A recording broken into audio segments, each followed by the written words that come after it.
saya seperti yang disampaikan Mas Heri tadi, itu akan ada banyak jenis artikel yang kita bisa temukan. Jadi jurnal itu bukan semata-mata dari hasil penelitian. Jadi banyak poin. Nah, kalau kita melihat di sini ada original, ada sistematik, ada meta, ada umbrella, ada realistik, ada kritikal, ada scoping, konsep, mapping, literature review, dan case study. Dari semua artikel ini yang saya belum buat adalah metasintesis. Metasintesis sama critical review saya belum buat. Selebihnya Anda bisa cek di Google ya. Di akun saya banyak ya. Apalagi kalau sistematik meta itu saya ada 3 kalau saya nggak salah. Nah, ini tipenya. Jadi teman-teman anak-anak mahasiswa ketika nanti melihat sebuah artikel, Anda harus bisa bedakan yang mana original, yang mana sistematik, yang mana case study. Ya, kalau kita berbicara di original, kok nggak jalan? Bentar. Ya. Nah, kalau kita berbicara original artikel, berarti hasil penelitian. Kalau misalnya Anda buat skripsi, kemudian dibuat menjadi sebuah manuskrip, atau dibuat menjadi sebuah draft artikel, itu namanya original artikel. Tapi kalau berbicara masalah sistematik sampai ke literature review, itu namanya review artikel. Nah, kalau original artikel itu kan hasil dari penelitian yang original, kita kumpulin data, kita cari sampelnya, mau itu primary data atau secondary data, misalnya ya. Nah, itu original artikel. Tapi kalau sudah mengumpulkan artikel, kemudian kita sintesis kembali, itu namanya review artikel. Ya. Yang terakhir adalah case study. Case study itu apa? Case study itu real case, laporan kasus. Kalau mahasiswa biasanya praktik profesi itu kan membuat laporan kasus ya. Ya, itu ya yang nanti akan kita olah menjadi case study. Ya, apakah hal ini bisa dipublikasi? Bisa, sangat-sangat bisa ya. Jadi mulai dari 1 sampai terakhir itu bisa. Jadi ada beberapa contoh yang mungkin Anda bisa cari di Google, bisa di tempat saya juga boleh ya, tapi memang hampir semua artikel saya berbahasa Inggris ya. Jadi memang kalau misalnya Anda nggak terbiasa berbahasa Inggris, ya cari yang bahasa Indonesia. Tapi kalau misalnya Anda suka yang berbahasa Inggris, Anda boleh cari di Google ya, klik saja nama saya, itu akan muncul ya. Nah kita lihat nih. Nah, ini hanya sebatas informasi tambahan buat adik-adik ya. Sebenarnya nih levelnya sudah S2 ya sebenarnya ya. Cuman at least yang saya mau sampaikan di dalam tingkatan evidence itu kalau kita melihat dari figura ini, maka case report atau case series itu berada di level keempat. Ya, berada di level keempat. Artinya tingkatan dari evidence itu yang pertama itu adalah clinical guideline misalnya. Jadi ya panduan dalam praktik misalnya ya, atau guideline ya untuk praktik di rumah sakit misalnya. Kemudian ke bawah sampai pada case report or case series. Ya, case report or case series. Oh, dia berada di bawah ya. Walaupun dia berada di bawah sebenarnya penting juga informasinya. Ya, makanya nanti kita berbicara seperti apa sih itu case study. Ya, ini ya. Nah, jadi banyak yang bertanya, termasuk pada saat saya bawa materi ke dosen-dosen ya, dosen itu bertanya, Pak, memangnya itu case study itu bisa ya masuk di internasional? Nah, ini adalah beberapa jenis publisher yang memang dia menerima case report atau case study. Jadi caranya nanti mungkin buat dosen-dosen juga ya, ketika mempublikasi yang sifatnya case study, nggak semua jurnal itu menerima case study.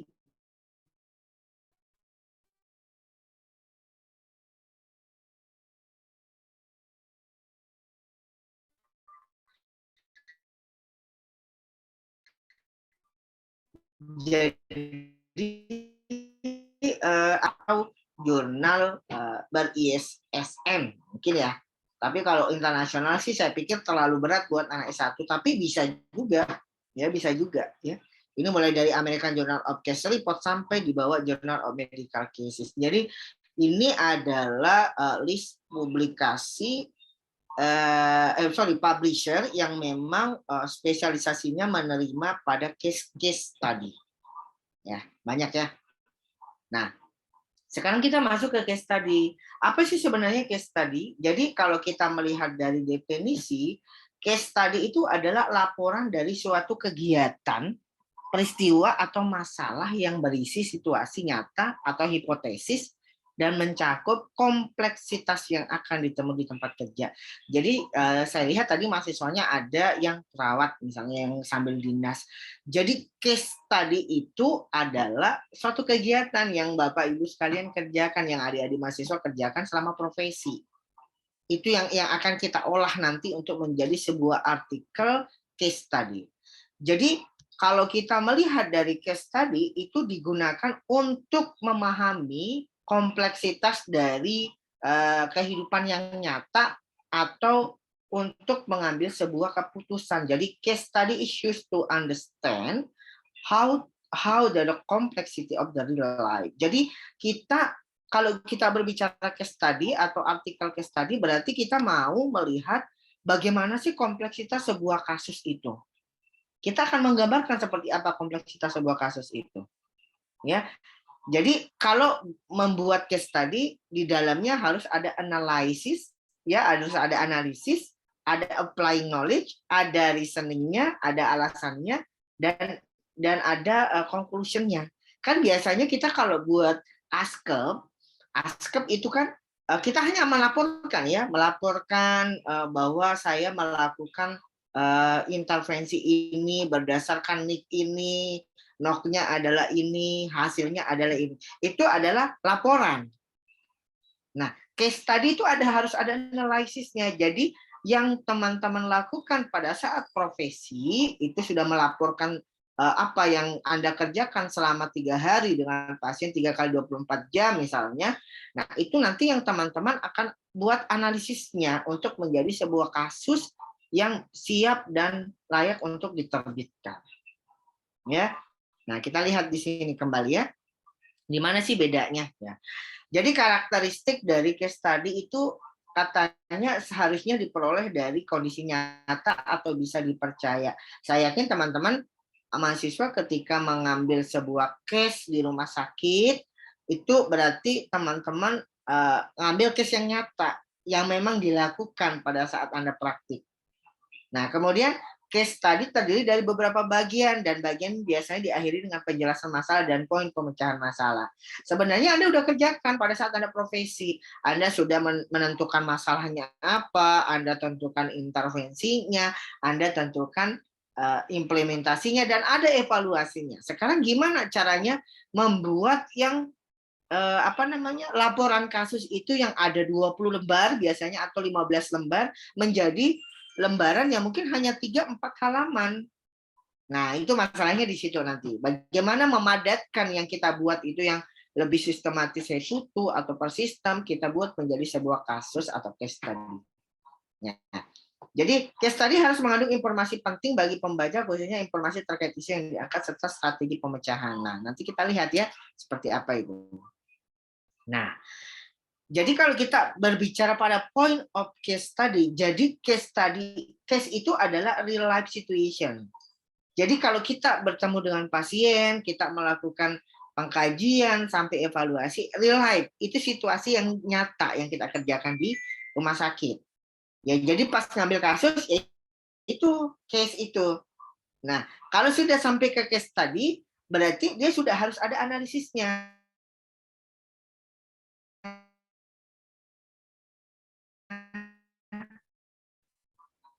Ya, dari tadi yang kita ketemu dengan pasien, kita akan desa, kemudian kita melakukan intervensi A, B, C, D, itu harus ada analisisnya. Lah, itulah yang dinamakan case study.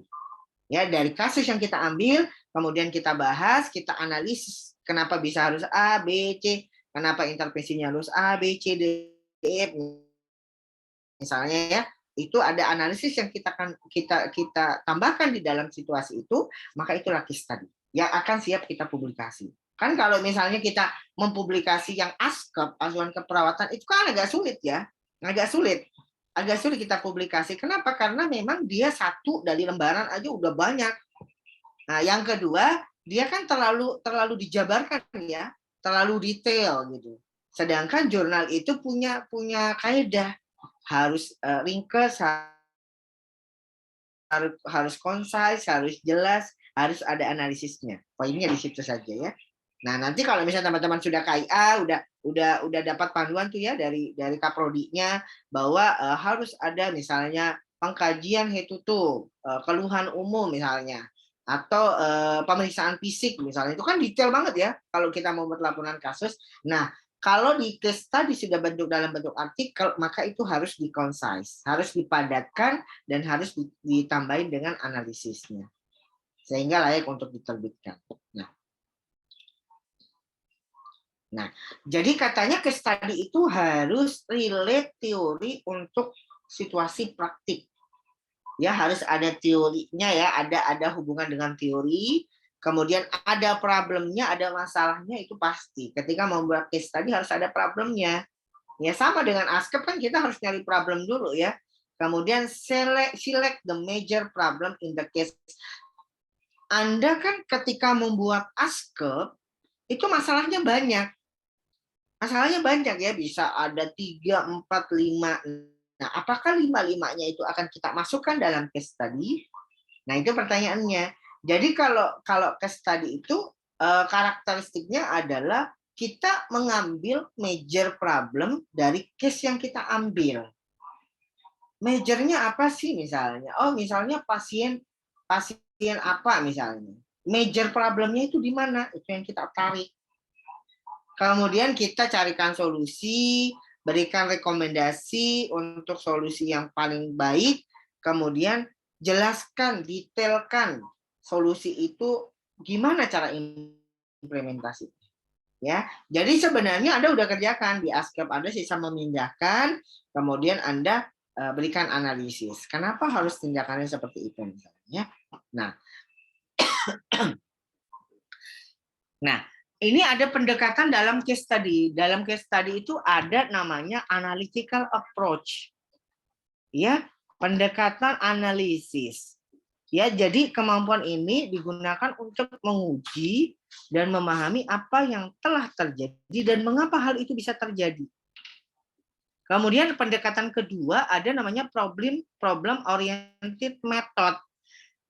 Ya, jadi sudah bisa mengidentifikasi masalah, kemudian menemukan solusi untuk mengatasi. Jadi kadang di case study itu kita malah menggunakan dua pendekatan ini. Ada analitiknya, ada problem oriented method. Udah dapat case-nya, tentukan solusinya seperti apa. Kemudian berikan di analisis. Kenapa harus seperti itu? Itu case study. Ya. Nah, kalau masih zaman saya dulu itu enak tuh, masih zaman dungus. Kalau sekarang kan udah ke Niknop, SDKI. Kalau saya tuh zaman dulu dungus tuh. Misalnya tindakannya adalah memasang kateter. Itu udah ada rasionalnya. Kenapa harus dipasang kateter? Nah, itu yang masih zaman saya buat ASKEP itu, masih zaman D3 itu seperti itu. Jadi setiap intervensi itu ada analisis rasionalnya kenapa. Mungkin dosen-dosennya Anda juga masih dapat itu. Nah, sehingga kami itu dulu lebih enak tuh ketika direspon sama pembimbing atau penguji, kenapa sih harus melakukan ini? Kita bisa jawab patofisiologinya seperti apa. Jadi kita kuat banget dulu berbicara patofisiologi itu. Bisa dihafal di luar kepala itu. Kenapa orang diare itu harus mengalami defisit kekurangan cairan, mengalami itu bisa kita jelaskan runut dulu, masih zaman saya dulu. Karena memang kita masih mengacunya pada dungus. Dan di dungus tuh menurut saya ya, itu pribadi sangat detail sekali. Dari rasionalitasnya kenapa harus seperti itu sampai alasan-alasannya ya. Nah, jadi itu konsepnya. Jadi case study itu harus unik, kemudian pendekatannya harus ada analisisnya, ada problem orientednya. Nah, itu secara konsep. Nah, bagaimana cara buatnya? Nah, kalau kita melihat dalam bentuk case study, itu kalau misalnya yang mau dipublikasi, itu formatnya hanya simpel saja. Ada abstraknya, ada keywordnya, ada pendahuluannya, ada case report-nya. Nah, perbedaan antara artikel case study dengan yang lain, kalau case study itu dia, kalau yang lain kan sudah background, tujuan, metode. Kalau case study itu nggak seperti itu. Sudah introduction langsung case report. Di situ kita menjelaskan bagaimana relevan pasien information-nya, bagaimana pasiennya, kemudian bagaimana dia masuk rumah sakit, sama dengan yang Anda kerjakan di ASKEP, sisa Anda pindahkan. Kemudian bagaimana kaitan dengan result dari diagnostiknya, bagaimana intervensinya, bagaimana hasilnya, bagaimana outcome-nya. Jadi Anda pindah-pindahkan saja. Nanti kita lihat secara detail ya. Nah, tadi kalau kita lihat di format yang ini tadi kan setelah introduction langsung case report nih. Nah, saya mulai dari introduction. Jadi kalau membuat introduction dari sebuah case tadi, saya pikir Anda sudah melakukan skripsi ya, jadi udah belajar lah bagaimana cara membuat introduction. Ini hanya secara ringkas.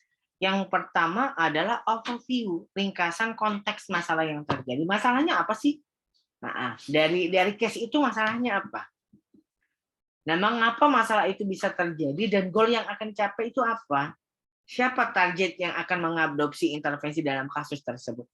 Kemudian jelaskan secara singkat peran Anda dalam kasus tersebut sebagai perawat ya. Kemudian jelaskan sesuatu yang unik dari kasus yang diangkat atau faktor penghambat misalnya budget, komorbid atau yang lainnya. Jadi dalam pendahuluan intinya adalah masalah dari kasus itu apa yang mau diangkat, ya. Kemudian apa yang unik dari kasus itu. Jadi memang sebenarnya membuat case study yang untuk dipublikasi itu adalah pemilihan kasusnya adalah kasus yang unik. Ya, jadi kasusnya yang unik gitu kan. Nah, pertanyaannya apakah ketika itu tidak unik tidak bisa dipublikasi? Bisa saja. Cuman kalau kita mau membuat sebuah artikel dalam bentuk case study, kalau di tempat saya ya, mahasiswa itu yang sudah profesi, misalnya yang dari dia sudah bikin ASKEP segala macam, nanti di akhir itu ada namanya stasi komprehensif. Nah, di stasi komprehensif itu dia akan ambil satu kasus yang dia kerjakan dalam 2 minggu. Nah, 2 minggu itu akan dibuatkan menjadi case study, artikel dalam bentuk case study. Jadi luarannya ada. Jadi mereka harus publikasi. Nah, jadi di poin itu maka dia harus mencari itu kasus yang bagus, yang unik, yang menarik, yang akan diangkat menjadi sebuah artikel.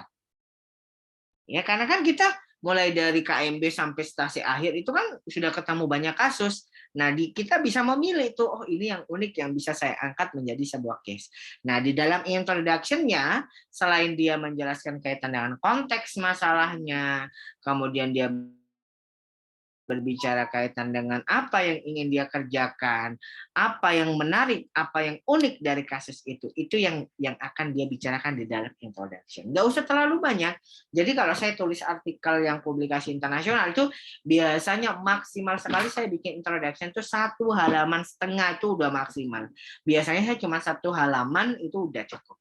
Karena memang kita dibatasi oleh lembaran, apalagi kalau case study itu jarang-jarang yang sampai 10 halaman.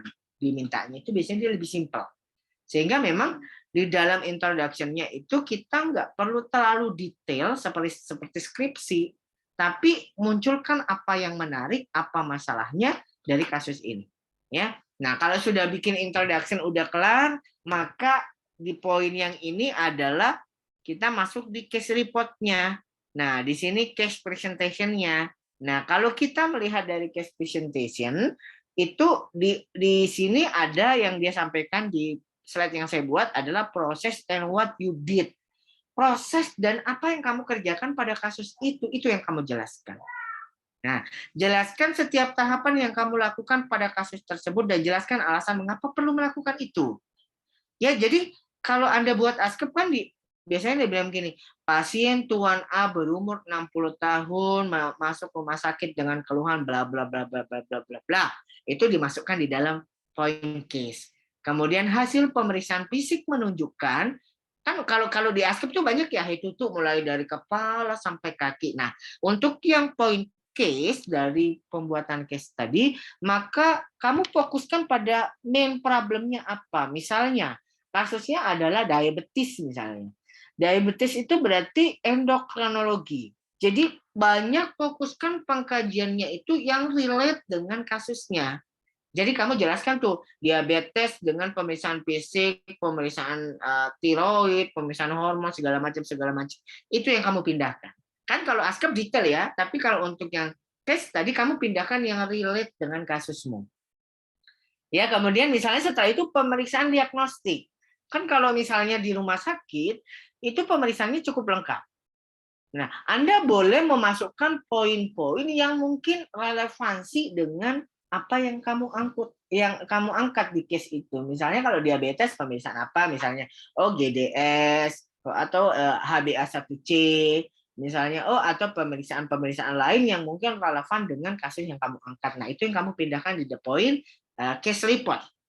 Ya, sehingga memang tidak semua yang kita kerjakan di ASKEP itu kita masukkan. Tapi kita harus menselect yang mana yang paling relevan untuk kasus yang kita angkat untuk menjadi sebuah artikel. Ya, kemudian yang ketiga manajemen dan outcome. Jadi kalau kita berbicara case artikel case tadi itu poinnya hanya introduction, case reportnya sama manajemen dan outcome. Kalian kalau mau nyari makan bareng ya. Yuk. Kemudian di manajemen dan outcome itu jelaskan apa yang terjadi setelah dilakukan intervensi ya. Kalau misalnya di ASKEP itu kan intervensinya banyak ya, biasa kita kerjakan A, B, C, D, E, F, G. Nah, karena tadi saya bilang select the major problem, apa sih masalah utamanya? Nah, itu kamu pilih. Nggak semua intervensi kamu lakukan, walaupun kamu masukkan, walaupun misalnya di ASKEP the real-nya itu banyak intervensi yang kamu kerjakan. Tapi kalau misalnya memang intervensi yang kamu kerjakan itu masih memenuhi untuk standar membuat artikel case tadi, boleh kamu masukkan. Ya, jelaskan apa intervensinya, kemudian apa alasannya, kenapa intervensi seperti itu yang dikerjakan. Kemudian jelaskan outcome yang akan kamu dapatkan. Ya, oke, kita lihat lagi ya. Ini secara detail tadi. Jadi kalau di case tadi itu proses what did you do, apa yang kamu kerjakan. Jelaskan apa yang kamu kerjakan pada kasus itu. Mulai dari pengkajian A, B, C, D, kemudian melakukan implementasi misalnya. Implementasinya adalah A, kenapa itu? Ya, apa alasannya, apa rasionalnya. Kemudian what was the result? Bagaimana hasilnya setelah diintervensi?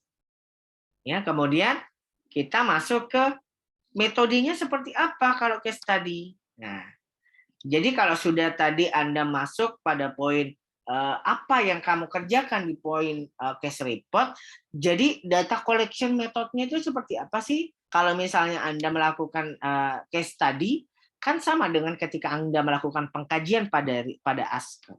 Anda melakukan observasi, Anda melakukan interview, Anda melakukan dokumen analisis. Kan biasanya lihat status pasien, kemudian nanti diobservasi pasiennya, kemudian diinterview, sama. Semuanya sama. Jadi memang istilahnya kalau saya bilang case study itu adalah outcome dari case report yang Anda kerjakan, yang case ASKEP yang Anda buat. Kalau selama ini kan kalau kita buat ASKEP setelah jadi sampai evaluasi udah ditumpuk saja gitu. Sekarang itu kan banyak institusi yang mengharuskan mahasiswa profesi itu menghasilkan sebuah publikasi. Nah, jadi setelah sampai pada tahap sudah membuat ASKEP, maka kita masuk pada tahapan untuk membuat artikel dari ASKEP itu. Ya, jadi sama semua ya. Nah, kemudian ini sama, interviewnya itu bisa individual, bisa small group, bisa large group, ya bisa. Jadi tapi kalau teman-teman yang di rumah sakit itu biasanya kan individual. Atau misalnya kalau case study itu lebih banyak ke individual sebenarnya, karena memang sifatnya adalah subjektif problemnya. Case-nya sama belum tentu sama semua keluhan dan sebagainya. Jadi memang lebih relevan sekali kalau kita individual interview ya untuk mendapatkan data selain pemeriksaan fisik dan pemeriksaan yang lain. Ya, ini kalau dokumen analisis kan Anda bisa gunakan dari record dari apa namanya rumah sakit atau historical record-nya di statusnya itu biasa kita lihat atau personal information-nya, kemudian public information. Kita bisa gunakan apa namanya sumber-sumber ini untuk mendapatkan data sehingga teman-teman nanti bisa beranalisis menjelaskan lebih detail ya. Nah, ini nanti tentunya data-data yang tadi nanti kita akan kumpulkan untuk menghasilkan sebuah fakta. Hasil dari interview, hasil dari observasi, hasil dari dokumen, hasil dari focus group misalnya ya. Yang tentunya nanti ketika Anda membuat case tadi, itu Anda sudah bisa mengetik, oh alasannya ini, kenapa seperti ini. Ya. Nah ini contohnya, misalnya case report, sebuah studi di mana seorang wanita pertama yang terkena COVID ya di Kongo ya. Nah, ini kita lihat ya. Jadi dari introduction, abstrak, introduction, case presentation, kemudian conclusion, kemudian keyword. Nah, dia cuma menjelaskan. Mereka melaporkan ada kasus 25 tahun seorang wanita grafida 3 bla bla bla ya sampai di sini. Nah, kita lihat detailnya seperti ini. Nah, ini kalau misalnya Anda mau download ya, Anda cukup klik dulu kemudian Anda download. Nah, kalau kita melihat dari apa yang saya jelaskan tadi, jadi membuat case study itu lebih simpel dari Asker. Ya, tadi setelah introduction kita masuk ke case. Case presentation apa yang dia laporkan? Yang pertama adalah history dari dia masuk rumah sakit.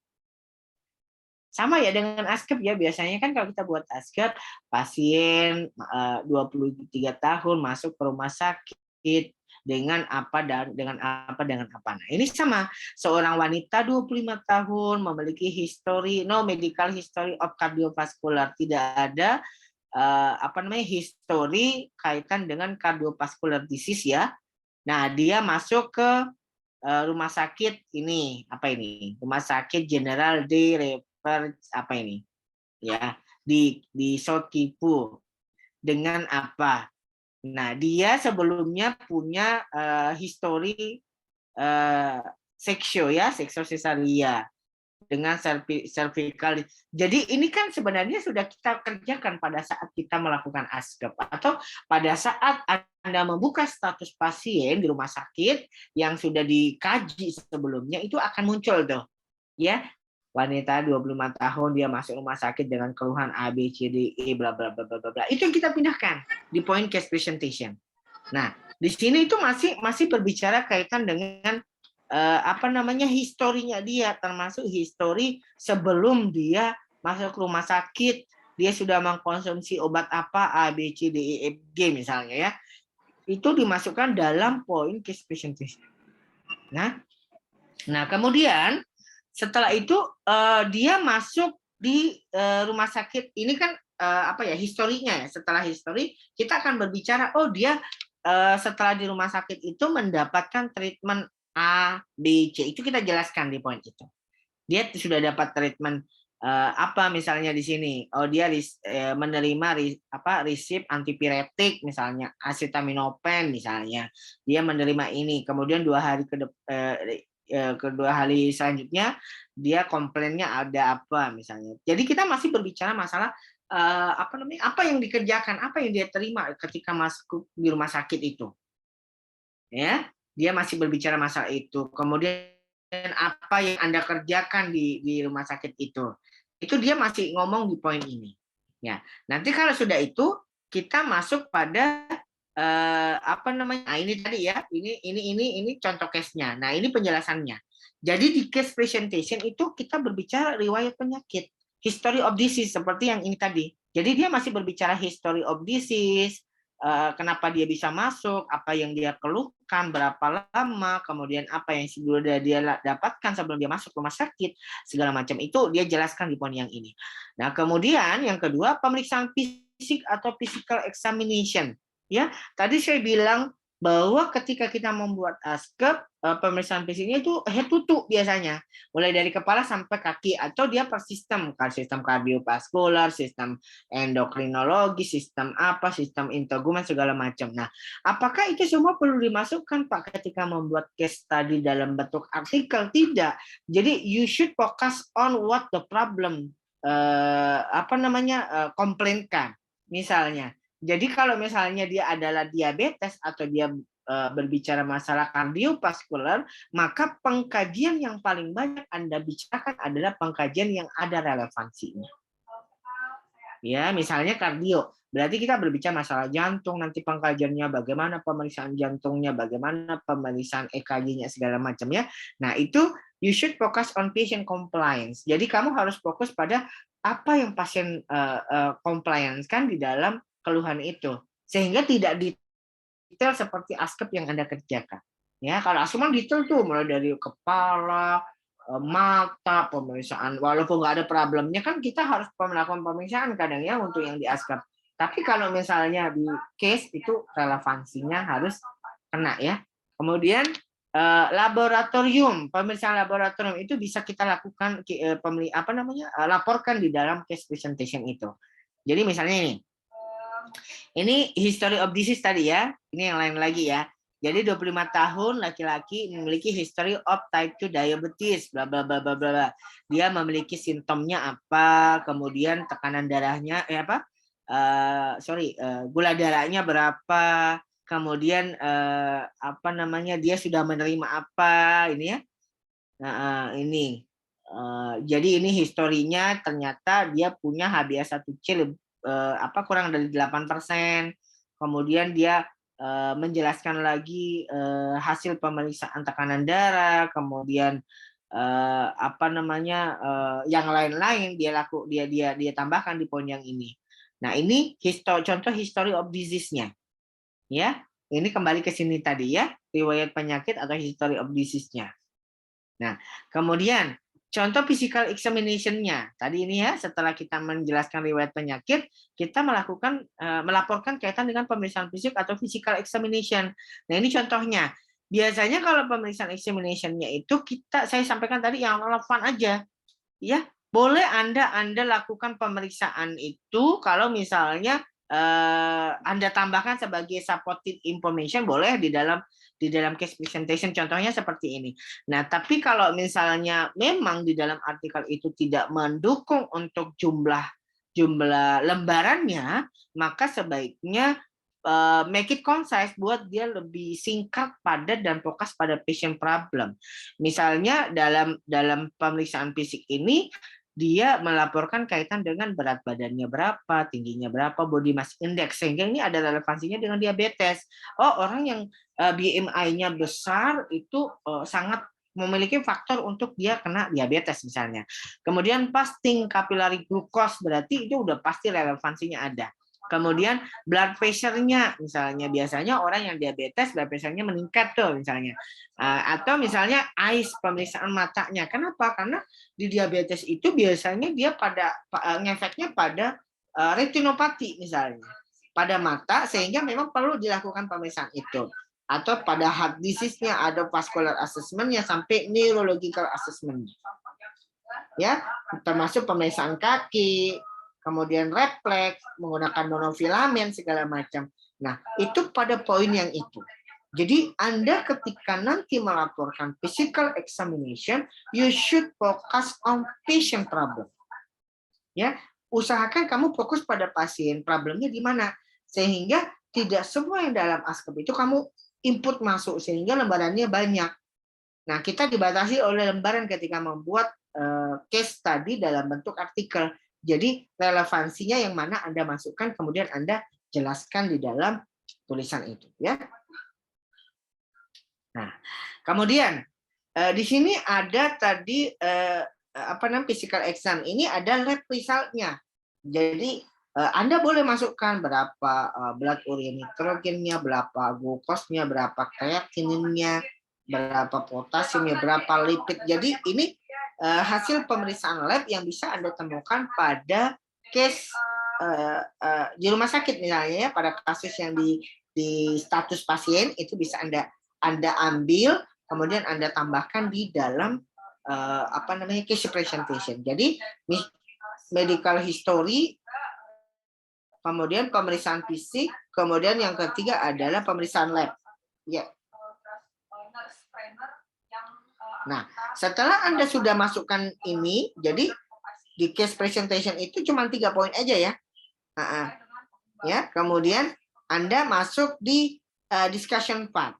Nah, discussion part itu Anda bisa analisis dan sintesis kasus yang diangkat termasuk intervensi yang diberikan ya. Sorry, saya lupa satu poin. Jadi di poin ini juga Anda boleh menjelaskan sudah ya, tadi sudah jelaskan bahwa apa intervensi yang akan Anda kerjakan atau Anda lakukan pada saat di case presentation itu. Jadi medical history, kemudian data physical examination, kemudian data laboratorium, kemudian apa intervensinya, kemudian Anda bisa jelaskan, oh setelah dilakukan intervensi itu seperti ini hasilnya. Nah, nanti setelah itu selesai, baru Anda masuk di discussion part. Nah, di pokok pembahasan, di sini adalah analisis dan sintesis kasus yang diangkat termasuk di antara intervensi yang diberikan. Anda jelaskan secara detail pada kasus ini merupakan kasus unik dengan masalah adalah diabetes dengan food ulcer misalnya.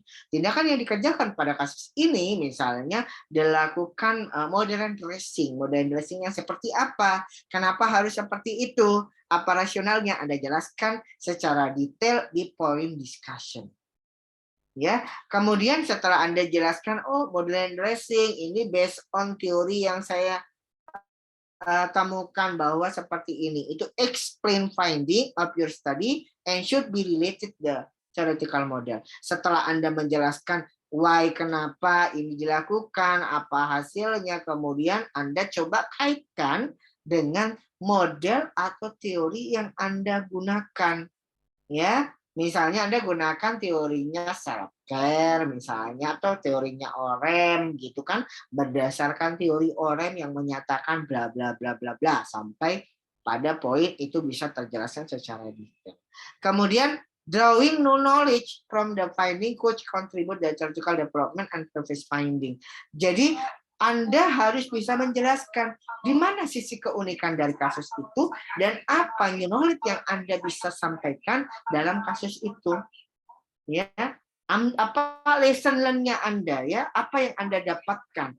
Oh, ternyata berdasarkan hasil yang saya lakukan ASCEP atau studi case study, saya mendapatkan new knowledge bahwa ketika pasien diabetes dengan food ulcer dilakukan perawatan misalnya 7 hari dengan modern dressing tipe ini, maka akan menghasilkan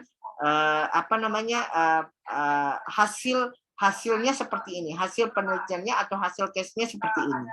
Jadi dia lebih cepat misalnya terjadi granulasi misalnya. Itu lesson learn yang kita sampaikan. Nah, kemudian di poin terakhir, state the strength, apa kelebihan dan limitasi dari studimu. Jika ada, pasti ada. Karena ketika kita berbicara masalah case study, kita akan lesson learn di dalam kasus itu. Kita akan ada hal yang kita pelajari dari kasus itu yang bisa kita sampaikan. Nah, kita kan melakukan ASCEP ya misalnya.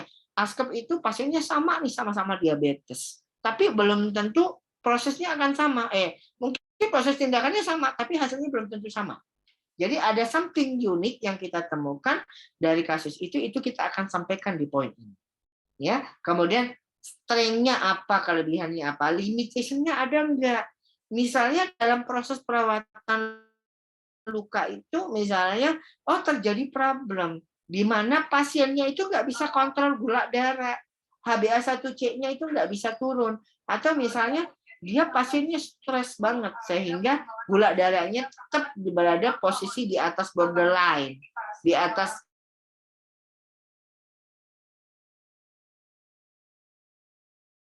hingga memperlambat proses granulasi. Misalnya, itu something yang bisa kamu temukan pada saat kamu case study. Itu yang unik yang bisa kita sampaikan. Jadi intinya ketika Anda mau mempublikasi case study, maka Anda harus bisa menemukan something unik dari kasus itu. Mau ke internasional, temukan yang mana unik dari kasus itu. Apakah kasus itu memang unik dan jarang ditemukan sehingga itu menjadi hal yang perlu Anda publikasi? Nah, itu Anda harus temukan. Nah, jadi nanti pada saat Anda membuat case study, setelah dari ASCAP membuat case study bersama dengan pembimbingnya, Anda berdiskusi yang mana something unique dari case ini. Yang itu Anda angkat untuk Anda publikasi. Dan yang terakhir itu adalah lesson learned. Ya, pembelajaran apa yang Anda bisa temukan ya.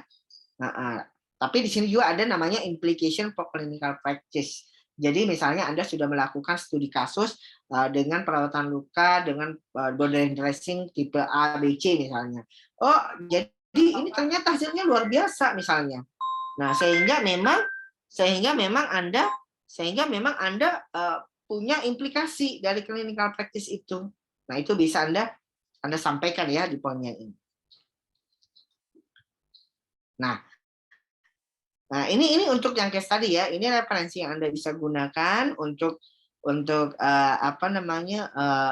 melihat case tadi seperti apa modelnya ya. Nah, jadi ini satu pesan saya dalam membuat sebuah jadi nggak semua orang itu punya apa ya kelebihan dalam menulis, tapi kita harus mencoba ya. Jadi kalau Anda mau mengabadikan namanya Anda, ya Anda harus menulis. Ya, jadi di sini katanya writing is not really difficult. Sebenarnya menulis itu tidak begitu sulit. Yang paling sulit itu adalah memulai untuk menulis. Ya, jadi kalau Mas Eri tadi menyampaikan, oh ini luar biasa nih Pak Rian tulisannya banyak banyak gitu. Ya karena saya mau mengabadikan nama saya. Jadi walaupun kita mati kan tulisan kita masih dibaca orang. Ya, apalagi kalau dosen itu sangat perlu untuk memang tugasnya salah satunya adalah publikasi, penelitian dan publikasi ya. Kalau mahasiswa itu sebenarnya untuk memenuhi kewajiban dia sebelum lulus di profesi nurse untuk case study misalnya kalau mahasiswa saya, atau untuk mahasiswa S1 itu dia bikin original research. Jadi kalau di tempat saya itu S1 itu dia harus menghasilkan satu publikasi dari hasil risetnya yang kita sebut sebagai original research. Atau kalau zaman dulu kita pakai literatur review masih zaman pandemi itu, saya harus merubah menjadi literatur review. Kemudian yang kedua untuk mahasiswa profesi dia harus mempublikasi case study-nya, ya, sehingga institusi punya outcome untuk persiapan akreditasi kriteria 9 ya. Nah itu mungkin ya teman-teman dari profesi untuk case study ya. Ini masih case study ya. Apa kita mau lanjut atau kita diskusi dulu, Mas Eli? Baik, terima kasih Pak Rian. Barangkali kita diskusi dulu ya, buka sesi pertanyaan. Ya, barangkali silakan ada pertanyaan dari peserta. Saya sepakat ya dengan Pak Rian ya. Gajah mati meninggalkan gadingnya ya, harimau mati meninggalkan belangnya ya. Kalau kita mati, apa yang kita tinggalkan gitu? Yaitu karya seperti itu. Salah satunya ini yang tadi disampaikan oleh Pak Rian, bahwasanya barangkali kita harus punya cita-cita seperti itu ya. Kalau memang cita-cita ingin menjadi dosen dan lain sebagainya, ya atau di pelayanan seperti itu tetap harus ada karya. Salah satunya ada publikasi. Itu salah satu bukti bahwa kita sebagai seorang akademisi. Ya, baik. Barangkali itu. Ayo, ada pertanyaan? Silakan. Bisa raise hand atau bisa langsung buka mic-nya barangkali terkait dengan case study. Terutama nih Bapak dan Ibu yang sudah di pelayanan ya, apakah bisa sih Pak kasus-kasus yang ada di pasien saya misalkan di ruangan saya itu jadi sebuah case study seperti itu misalnya. Ya, silakan. Ada pertanyaan? Bu Setiafiin? Boleh? Yang lain boleh? Bu Teti? Jadi semua kasus bisa ya masuk, yang penting unik kasusnya ya, dan juga barangkali ada intervensi yang ditonjolkan seperti itu ya. Bisa jadi intervensi itu didapat dari penelitian terdahulu seperti itu ya. Oke, yuk silakan. Siapa yang mau bertanya? Setelah itu kita masuk ke materi kedua barangkali ya tentang literatur review.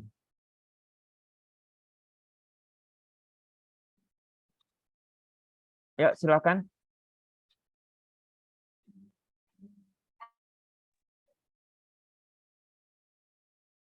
Oke, mohon izin Pak Rian, barangkali saya mau tanya terkait dengan dulu sih pertanyaan mahasiswa ya.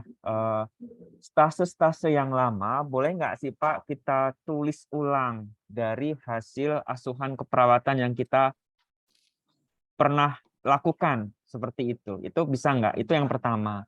Kemudian yang kedua, ada mahasiswa yang bekerja Pak di rumah sakit, di pelayanan, di IGD, di Ranab, di ICU, dan lain sebagainya. Nah, bisa nggak sih kasus yang saya rawat itu saya jadikan case study misalnya, dan itu bagaimana cara untuk memulainya? Barangkali seperti itu, Pak. Terima kasih. Iya. Baik. Tadi pertanyaannya bisa nggak sih kasus sebelumnya diangkat menjadi sebuah artikel case study? Sangat bisa ya teman-teman ya, sangat bisa. Jadi sangat bisa kita angkat itu. Atau yang dari rumah sakit sangat bisa. Jadi saya pernah diundang oleh DPW PPNI Jawa Tengah. Kemudian pesertanya adalah semua perawat klinik, perawat rumah sakit yang dia perawat itu level pendidikannya D3 S1 itu. Jadi dia bertanya, Pak, bisa nggak sih kita ngangkat kasus yang kita rawat selama ini di rumah sakit? Iya, memang itu yang harus kita angkat ya. Itu yang harus kita angkat. Boleh Bapak Ibu sekalian ya. Jadi teman-teman yang sudah kerja itu kan kalau di pelayanan itu sering menemukan kasus-kasus yang unik, kasus-kasus yang menarik. Kayak misalnya saya punya mahasiswa S2 ya yang dia kuliah Mars di Esa Unggul. Jadi dia adalah dokter spesialis kandungan. Kebetulan dia tesisnya sama saya. Pas nyusun tesis sama saya, tesis penelitiannya. Tapi kapan itu beberapa minggu yang lalu dia menemukan satu kasus yang menurut dia menarik sekali dari kasus kebidanan yang dia angkat. Dia operasi perempuan, kemudian saya nggak ngerti karena saya bukan orang spesialisasi kandungan ya, tapi dia dokter spesialis kandungan. Dia angkat tuh, dia sudah operasi, dia menemukan something menarik yang menurut dia itu jarang ditemukan. Sehingga dia menulis saya dijadikan penulis ketiga. Kalau Anda melihat publikasi saya yang paling terakhir tadi itu, nah dia angkat itu. Jadi kasus yang dia rawat sendiri dia angkat jadi sebuah tulisan dan itu bisa publish. Saya perlihatkan contohnya. Saya ada satu contoh mahasiswa Mars ya, dia dokter spesialis kandungan. Bentar saya bukakan dulu. Nah, itu teman-teman boleh. Jadi teman-teman perawat misalnya melakukan perawatan apa misalnya pasien di rumah sakit. Kemudian teman-teman mau mengangkat. Boleh aja yang Anda kerjakan itu. Cuman memang teman-teman harus tahu bahwa ketika membuat case tadi itu ada poin-poin yang saya sampaikan tadi, dan sebenarnya justru yang enak itu adalah teman-teman yang memang sudah melakukan itu. Karena dia sudah ngerjain semuanya gitu kan. Dia sudah ngerjain banyak hal di situ. Pada saat melakukan askep, nah dia hanya memindah-mindahkan. Nah, ini contohnya. Saya tunjukkan ya. Ini. Jadi mahasiswa saya namanya Edward. Dia dokter spesialis kandungan. Saya downloadkan dulu. Nah, ini contohnya ya.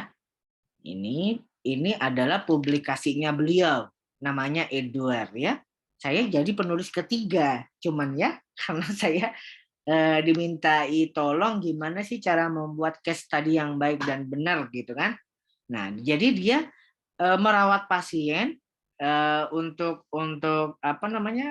kasus kandungan yang dia operasi, kemudian menurut dia itu menarik, kemudian dia tulis kasus itu. Dan saya bagiannya hanya mengoreksi. Jadi dia dari Matraman General Hospital Jakarta. Jadi dia Departemen Obstetri and Gynecology. Nah, ini dokter semua yang dua nih, ya. Jadi dia menulis ini mahasiswa bimbingan saya S2. Nah, dia jadikan ini sebuah artikel. Saya ini nggak bisa di-download ya. Atau bisa di-download nggak? Nah, mana? Oh ini. Oh, izin Pak. Ya. Nah, nih. Jadi Mission Possible. Hymen Incorporate from Imperfect. Saya nggak ngerti ini apa sih anunya sebenarnya. case secara detailnya. Oh, saya nomor 2 ternyata ya. Saya nomor 2. Nah, tapi saya di sini poinnya adalah karena ini adalah kasus benar-benar kebidanan, jadi saya hanya membimbing bagaimana sih melaporkan kasus itu untuk menjadi sebuah artikel yang layak terbit. Ya, yang layak terbit. Nah, namanya ini dokter kandungan nih. Nah, jadi dia menjelaskan tuh. Jadi dia sampai memperlihatkan gambarnya seperti apa, kemudian nanti pada saat dia dipotong seperti apa tuh ya, diinsisi segala macam. Nih. Nih. Atau misalnya teman-teman perawat yang mungkin bekerja di ruang operasi bisa, karena kan biasanya kita menemukan banyak poin. Banyak kasus yang menarik yang menurut kita bisa kita angkat. Itu bisa kita tulis. Bisa kita tulis. Nih. Nih. Dia menjelaskan prosesnya seperti apa yang terjadi, gitu kan nih. Nah, ini adalah contoh-contoh dari kasus yang biasa kita rawat di rumah sakit yang bisa kita angkat menjadi sebuah artikel case study. Jadi memang saya harus menyadari bahwa mahasiswa-mahasiswa kita itu yang S1 kan memang masih tahapan belajar ya untuk membuat artikel. Makanya memang pendampingan dari pembimbing itu memang sangat penting, sangat perlu ya. Kalau S1 itu bukan meng-underestimate, tapi memang menulis sebuah artikel itu menurut saya merupakan hal yang baru buat mereka. Jadi memang ketika kita sudah memberikan informasi caranya seperti ini, memang tetap harus dibimbing lagi ya. Tapi Anda boleh mencoba, terutama teman-teman yang ada di pelayanan, itu ketika melakukan perawatan pasien, itu sering sekali saya lihat dia menemukan kasus-kasus baru. Kalau sudah terbiasa, 1 kali, 2 kali nanti Anda lebih enak. Mahasiswa saya begitu soalnya. Harus dipaksa dulu nih, harus bikin artikel, untuk case study, nanti selanjutnya begitu dia selesai dari profesi, dia kerja di rumah sakit, pas dia melakukan perawatan, ada yang unik, dia ngontak, Pak, saya dapat nih kasus yang seperti ini, menarik nih, bisa ditulis nggak Pak? Ya jadi boleh ya, sangat boleh ya Mas Eria. Jadi teman-teman dari perawat boleh, silahkan aja. Itu pernah juga waktu saya bawa materi di Semarang itu hampir semuanya perawat klinis yang pesertanya, ada 800-an itu perawat klinis di Semarang. Jadi memang pada saat saya membawa materi itu, karena memang perawat-perawat di rumah sakit itu jangankan mau menulis artikel, ngerjain aja kan udah luar biasa ya, sudah luar biasa kerjaannya. Jadi itu memang keluhan-keluhan teman-teman kita di perawat. Tapi memang kalau Anda melihat di Thailand, saya kebetulan di Thailand, Mbak Karina ada di Thailand juga kuliah. Teman-teman perawat di sana itu kenapa dia berkembang? Karena dia walaupun masih jadi perawat itu masih belajar. Jadi dia temukan kasus, kenapa bisa harus begini, dia ambil buku tuh di kampus tuh. Dia nyari buku tuh. Jadi bukan berarti teman-teman perawat selesai dari profesi, terus bukunya ditumpuk-tumpuk tuh, udah deh ngerjain yang reguler aja dikerjakan di rumah sakit. Nah, itu harus dibiasakan ya teman-teman. Jadi teman-teman perawat ini kan next generation ya. Jadi jangan ikut apa yang dikerjakan oleh generasi sebelumnya yang mungkin hanya fokus pada regular aktivitas, tapi memang harus ada inovasi yang teman-teman harus kerjakan. Anda boleh diskusi dengan Mbak Karina yang dari sementara studi PhD di Mahidol, pasti dia punya pengalaman. Kalau saya dulu S2-nya adalah dari sana ya, jadi memang pada saat saya residensi itu saya lihat sekali bagaimana perawat-perawat itu di rumah sakit itu masih pegangan bukunya itu gede-gede, padahal dia perawat yang sudah bekerja istilahnya ya. Nah, saya masih ingat tuh pada saat saya masuk residensi saya ditanyain, apa yang baru, apa yang new dari kamu dari institusi yang kamu bawa ke rumah sakit? Saya mau belajar. Nah, itu yang saya lihat, oh makanya dia cukup berkembang ya untuk nurse-nya ya. Nah, mungkin itu ya Mas Heri ya sebagai jawaban dan memotivasi teman-teman adik-adik perawat ya. Nah, calon nurse ya ini. Ya, baik. Terima kasih Pak Rian ya. Saya jadi ingat Prince of Songkhla University ya. Kalau nggak salah rumah sakitnya depannya itu ya. Tahun sebelum pandemi saya pernah ke sana ya, main ke Songkhlanya itu karena teman saya ada di sana waktu itu. Jadi main ke sana, memang luar biasa sekali ya di sana. Kemudian bisa nggak sih Pak satu lagi, mohon maaf, kasus-kasus manajemen misalnya. Jadi kasus etik misalnya, kasus etik yang terjadi pada atau di ruangan gitu, bisa nggak kita angkat menjadi case study misalnya? Ya, sebenarnya bisa saja, Mas. Cuman kalau sifatnya adalah kasus etik itu kan tentunya kita memerlukan permission letter ya untuk mempublikasi itu ya. Nah, biasanya banyak rumah sakit itu tidak mau itu dipublikasi. Jadi saya banyak kebetulan saya ngebimbing di Mars itu hampir semua mahasiswanya adalah dokter ya. Nah, itu saja ketika kita penelitian misalnya, dia tidak mau disebutkan rumah sakitnya.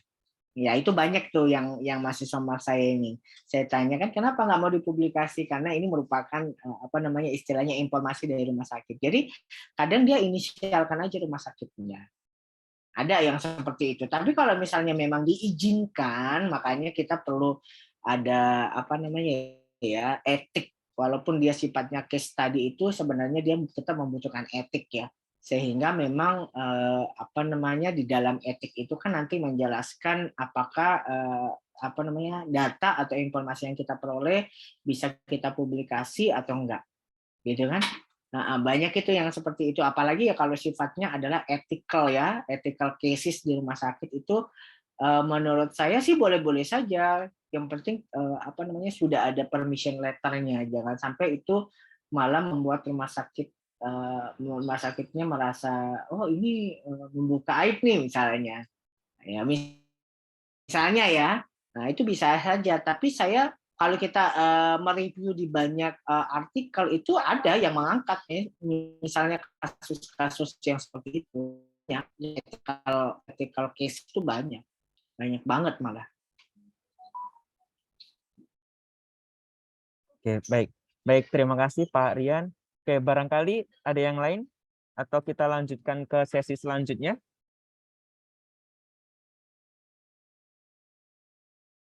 Oke, baik. Barangkali kita lanjut dulu ya untuk materi kedua, yaitu tentang literatur review. Nanti kalau ada pertanyaan langsung terbesit seperti itu ya, bisa langsung ditanyakan melalui kolom chat ya, barangkali biar nanti bisa terdokumentasi untuk bisa langsung ditanyakan di akhir sesi. Oke, baik. Halo Mas. Ya. Halo. Ya Pak. Soalnya terputus. Oh ya, ya. Masuk sekarang Bapak, mohon izin.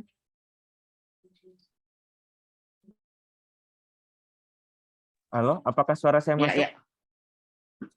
Ya. Oh ya, ya, baik. Baik, terima kasih Pak Rian. Barangkali kita melanjutkan ke sesi 2 ya Pak ya, tentang literatur review. Baik. Ya, baik. Terima kasih. Baik. Ya. Baik teman-teman, kita lanjut ke sesi kedua ya untuk literatur review ya. Jadi ya ini kalau saya sih memang mahasiswa S1 itu literatur review sebenarnya cukup ya, nggak terlalu tinggi, nggak terlalu berat ya untuk dia pelajari ya dibanding sistematik atau scoping review atau yang lainnya ya. Ini teman-teman mungkin kalau yang dari mahasiswa, kalau saya mau membuat literatur review itu boleh ya, ngeklik nama saya juga banyak tuh saya. Kayaknya ada beberapa kalau literatur review, ada 2 atau ada 3 gitu ya tulisan saya untuk kaitan dengan literatur review selama saya doktoral kemarin. Nah, ini sebagai pembuka ya teman-teman. Kalau kamu mau mengetahui dunia, kamu cukup perlu baca. Kamu mau tahu dunia itu baca saja. Semua kamu baca. Tapi kalau kamu mau dunia mengetahui kamu butuh untuk menulis.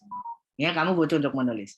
Kamu mau tahu dunia, baca. Tapi kalau kamu mau dunia mengetahui kamu, silakan menulis.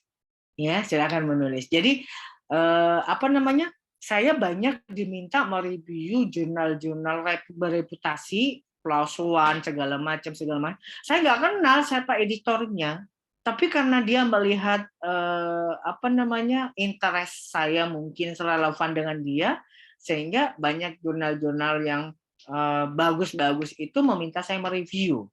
Atau ada saya pernah dipanggil pembicara di beberapa negara itu, padahal saya nggak kenal gitu.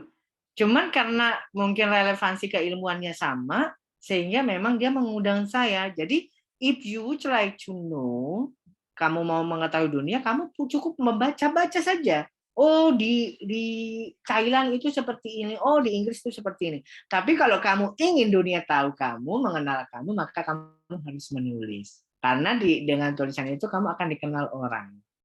Ya, akan dikenal orang. Nah, itu yang mendasari saya kenapa saya orangnya suka nulis. Ya. Satu hobi, dua supaya dikenal orang gitu kan. Kan kalau saya sama misalnya dosen UMT misalnya sama Mas Eri atau beberapa kampus yang mengundang saya nggak kenal tuh. Kadang kayak saya pernah diundang di Manokwari di Jayapura, saya nggak kenal orangnya siapa.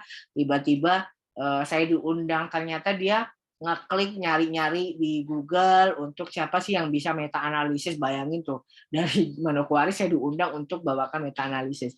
Atau saya pernah juga punya kasus di kampus itu prodi lain, dia mencari dosen yang pembicara untuk systematic review.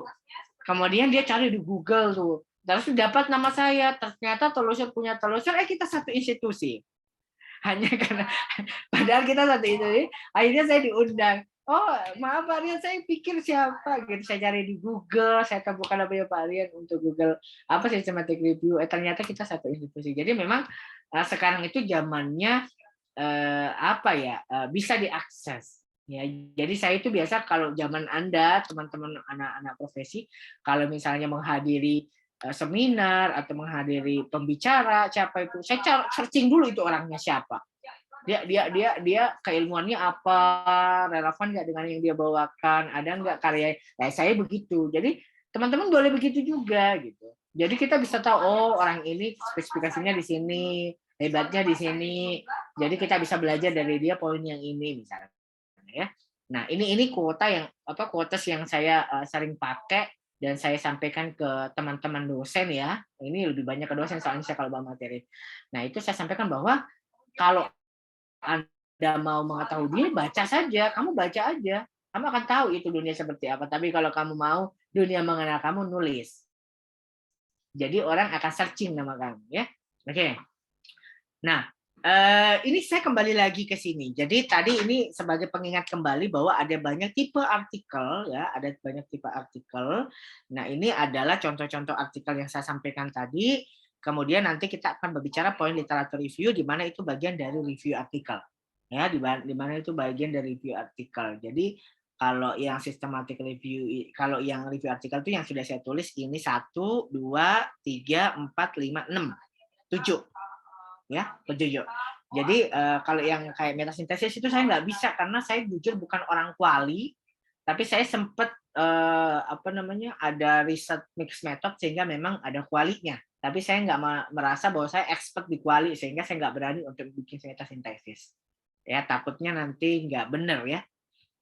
Nah, kita berbicara review artikel atau literatur review. Jadi sebelum kita masuk ke literatur review, kita perlu berbicara masalah review artikel. Review artikel itu apa sih?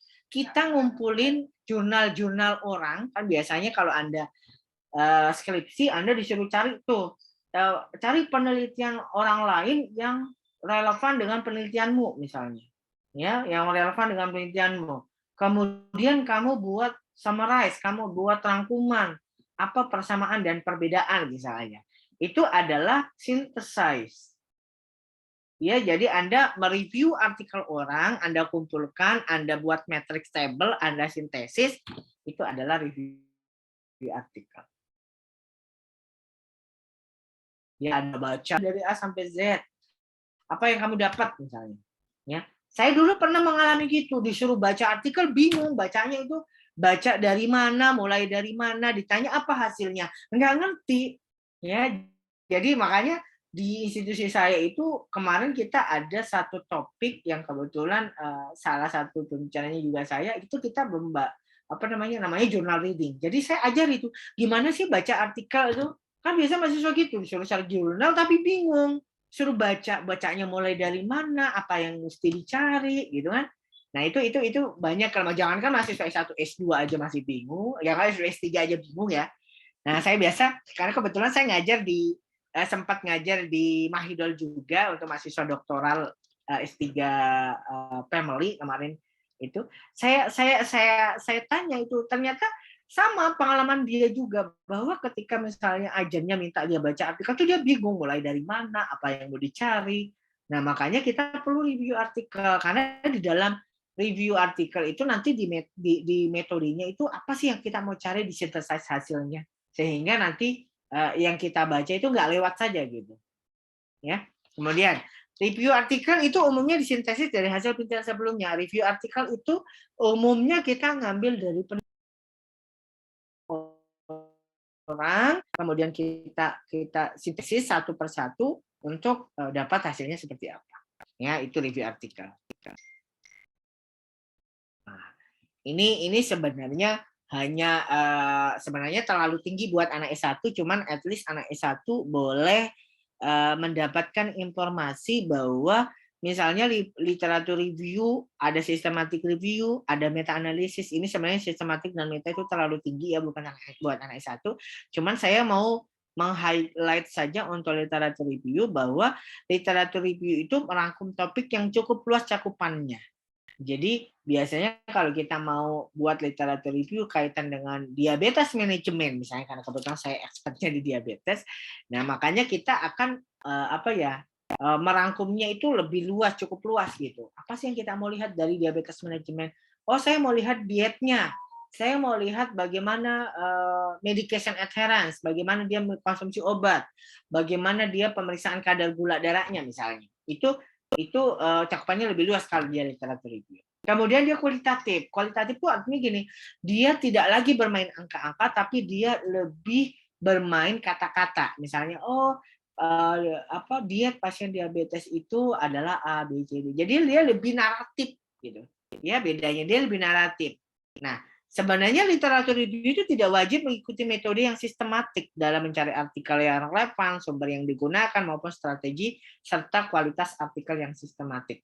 Jadi dia lebih longgar metodenya untuk literatur review dibanding systematic review atau dibanding meta analysis. Ya, dia lebih tidak terlalu strict dibanding yang lain. Kalau systematic review kan dia harus wajib tuh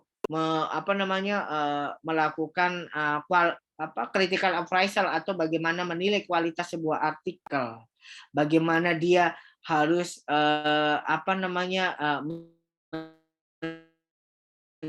mencari ada benar-benar yang sudah terstandar untuk bisa masuk ke systematic review, atau dia perlu mendaftarkan pada database apa misalnya. Tapi kalau literatur review itu boleh kita mengikuti seperti systematic review, tapi dia tidak strict, tidak se-strict dari systematic review atau meta analisis. Nah, bedanya yang lanjutnya, kalau yang meta analisis itu kan dia lebih kuantitatif, ada data-datanya, ada misalnya nilai minnya, itu bedanya. Kalau literatur review itu lebih simpel, tidak terlalu strict dalam metodenya, dan hasilnya juga cukup lumayan memberikan informasi, ya. Nah, kemudian gimana sih sistem menyusun literatur review? Nah, kalau kita melihat, karena ini anak S1 sehingga saya langsung gambarkan saja. Kalau misalnya kita membuat systematic review, kalau dia dalam bentuk proposal, ya, dalam bentuk proposal nih, bab 1, bab 2, 3, itu karena kita nggak bisa ngambil data, saya minta dia buat literatur review, sebutkan tuh sebenarnya hampir sama, mau dia original research, mau dia case study, mau dia systematic review atau literatur review, intinya adalah masalahnya apa. Latar belakang itu selalu kita disuruh cari masalah, uji problemnya apa yang orang lain sudah kerja, apa yang kamu mau kerja, bagi gap review, ya, intinya di situ. Jadi mahasiswa kalau buat latar belakang itu nggak usah muluk-muluk, pokoknya intinya latar belakang itu masalahnya harus dijelasin. Apa urgensinya? Kenapa sih kasus itu harus diangkat? Gap-nya itu apa? Apa yang orang lain kerjakan, apa yang Anda mau kerjakan, di mana perbedaannya. Kalau kita di Thailand biasanya nyebutnya gap. Gap penelitiannya apa? Gap teoretikalnya apa? Gap apanya? Gap apa ya? Gitu-gitulah. Tapi intinya adalah problemnya apa? Apa yang membedakan penelitian kamu dengan penelitian orang lain? Apa yang kamu kerjakan? Itu aja ya untuk mahasiswa S1 ya. Nah, kemudian setelah Anda mengerjakan latar belakang udah kelar, menjelaskan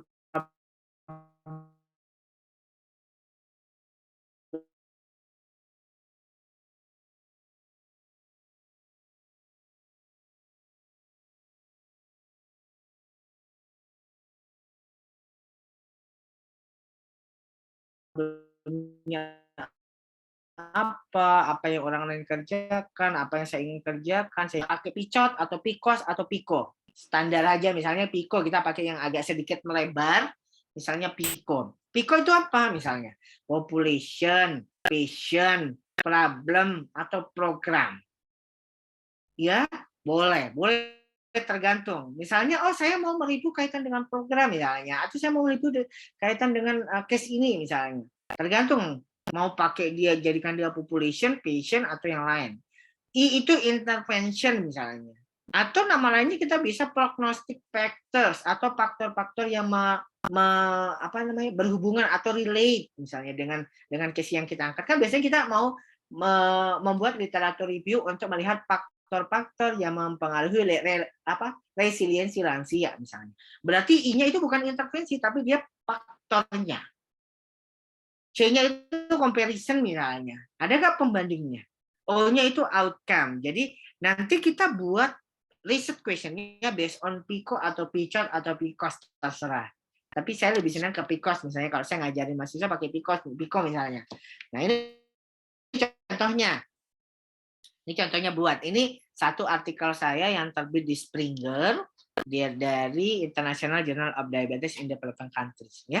Jadi kalau kita melihat kasus yang di atas, maka kita harus menentukan. Jadi Anda mau penelitian diabetes misalnya. Nah, Anda tentukan dulu pikonya biar enak. Buat populasinya apa? Oh, populasinya adalah diabetes mellitus. Intervensinya, kalau misalnya Anda mau mereview kaitan dengan intervensinya, Anda boleh. Misalnya ini contoh aja ya. Kalau ini kan meta analisis ya yang saya buat ya. Cuman overall untuk structure-nya membuat research question itu hampir sama. Ya. Intervensinya misalnya community based intervention, comparison-nya ada. Saya mau mengambil misalnya yang ada kontrol grupnya. Outcome-nya apa? HbA1c misalnya atau penurunan berat badan. Ini contohnya ya judulnya. Misalnya Anda menemukan judul nih, udah dapat artikel, terus Anda komunikasi sama dosennya. Bu, saya mau bikin literatur review kaitan dengan diet diabetes, diet pada pasien diabetes. Berarti populasinya apa? Diabetes. Ya. Intervensinya apa? Misalnya, ada nggak intervensinya? Misalnya, oh senam atau edukasi misalnya. Kemudian outcome-nya apa? Diet misalnya. Itu bisa. Bisa seperti itu. Jadi kalau udah ditentukan PICO-nya lebih enak. Jadi nanti cara buat research question-nya Anda langsung buat apakah community based intervention efektif untuk menurunkan HbA1c pada pasien diabetes. Nah, jadi adik-adik mahasiswa nanti kalau membuat literatur review tentuin dulu pikonya biar nanti pada saat membuat research question-nya itu lebih enak karena sisa memindah-mindahkan saja. Oh, apakah misalnya hypertension atau apakah misalnya diet hipertensi misalnya ya efektif untuk menurunkan HbA1c pada pasien hipertensi kalau tujuannya adalah melihat efektivitas sebuah intervensi. Ya, ini trik yang saya berikan ke mahasiswa saya sehingga dia lebih enak tuh nanti cara buat research question-nya nggak salah, ya. Nah, kalau dia mau melihat efektivitas. Nah, nanti dari research question ini bisa kita turunkan. Ini contohnya yang lain ya. Turunkan misalnya langkah dulu, misalnya. Nah, dari sini kita buat tujuan. Misalnya sudah ini tadi kita ini kan terus kita buat tujuannya. Tujuannya adalah, ini kan community based intervention, apakah community based intervention efektif untuk menurunkan HbA1c. Jadi tujuannya gampang, kalau misalnya anak-anak nurse itu langsung untuk mengetahui atau untuk menganalisis, untuk membandingkan, saya nggak ngerti, tergantung penurunan HB berat badan pada pasien diabetes mellitus. Jadi sisa dipindahin aja. Nah, setelah membuat research question, Anda buat tujuan. Tujuannya adalah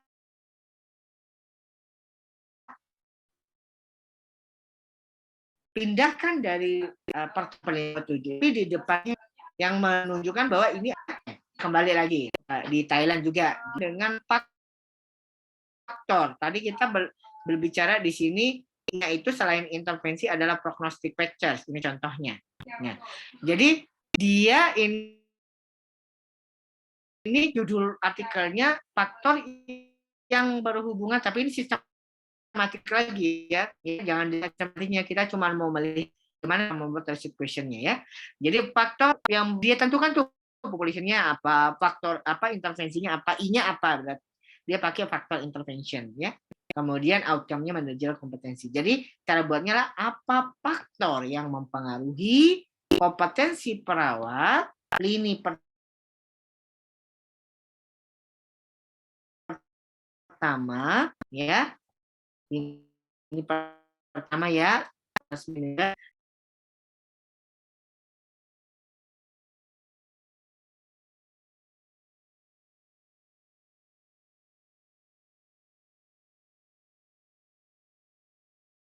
Ya, terhadap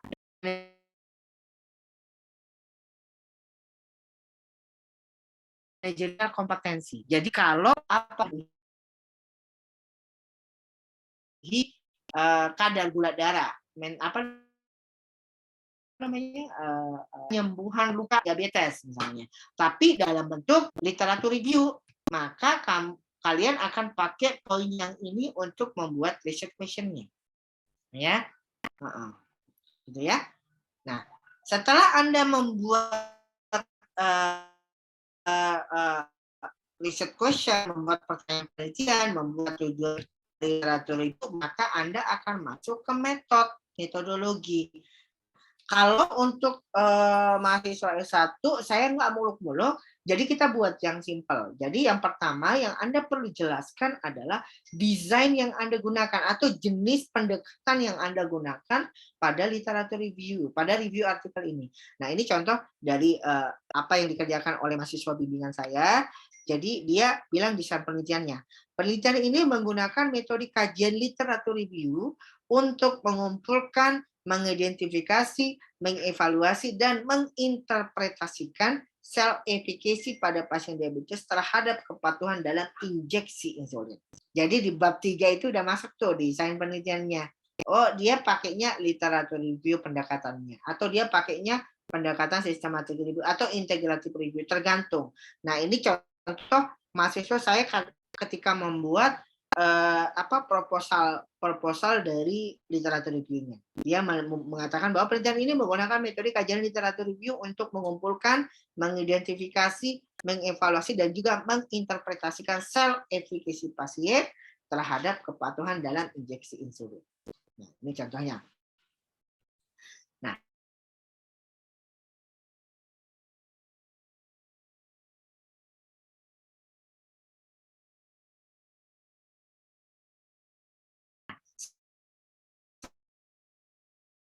setelah ada tadi buat pertanyaan penelitian, buat kemudian yang ketiga, nah, Anda boleh pakai Google Scholar, boleh pakai PubMed. Nah, itu tidak terlalu strict untuk literatur review.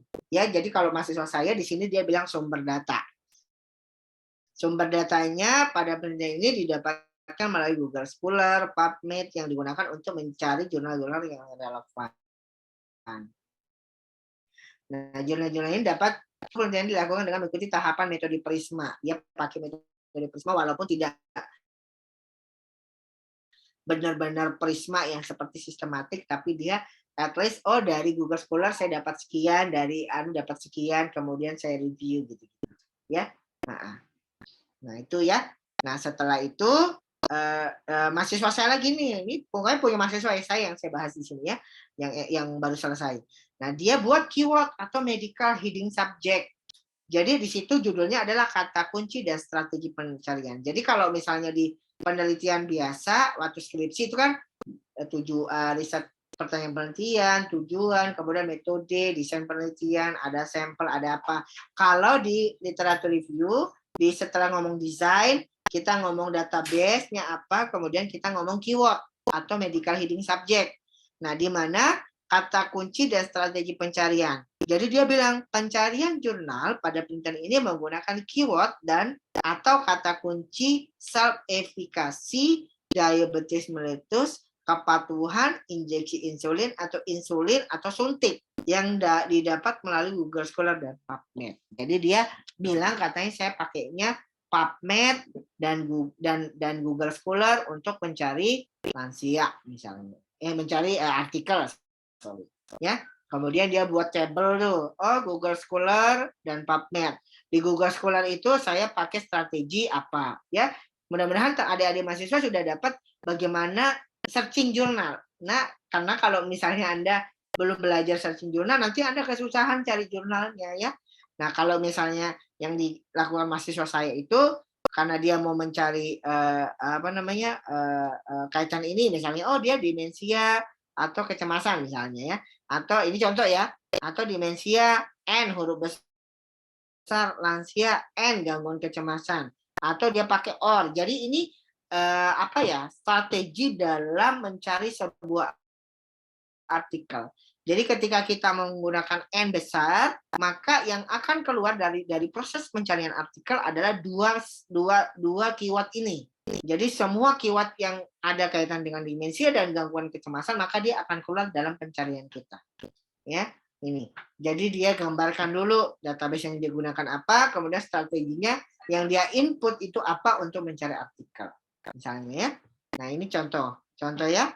Demensia. Atau kalau dia sel efikasi, taruh di sini sel efikasi, diabetes mellitus. Atau mau 3 di sel efikasi, diabetes mellitus dan kepatuhan misalnya. Atau misalnya sel efikasi atau misalnya diabetes mellitus, kepatuhan, kemudian sel efikasi or misalnya motivation misalnya. Atau apa misalnya. Itu bisa seperti itu ya. Pokoknya intinya setelah buat di metode itu, setelah menjelaskan desain penelitiannya apa, jelaskan database-nya apa, kemudian kata kunci atau strategi pencariannya apa. Ya, kemudian Anda boleh menjelaskan kriteria inklusi dan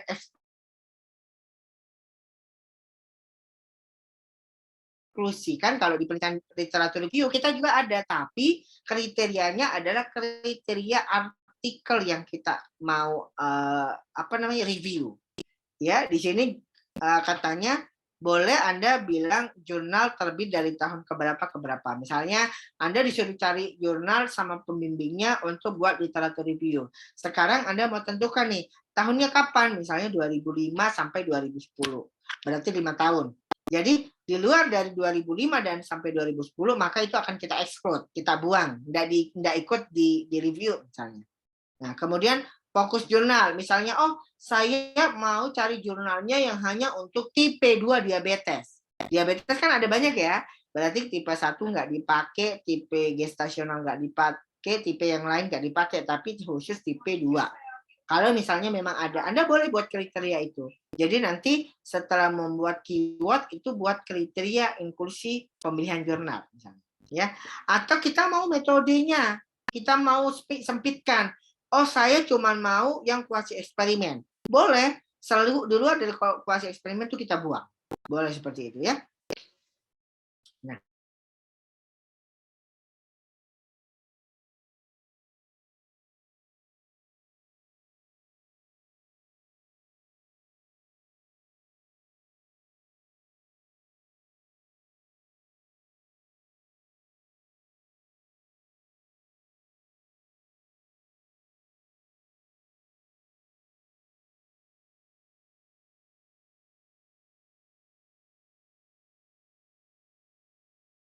Mohon izin Pak Rian.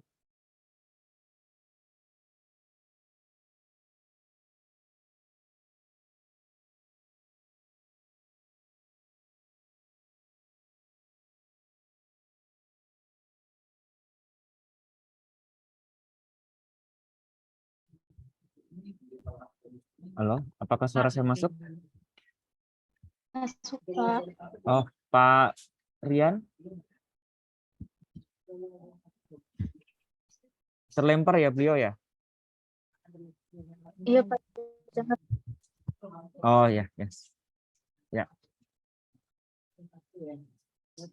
Mohon izin Pak Rian masih ke mute. Iya, maaf. Tadi ini terputus jaringannya, tiba-tiba mati di ya. kampus ini. Baik. Ya. Ya. Sama-sama mohon izin, saya terlalu kamera yang saya mau perdagangan dulu.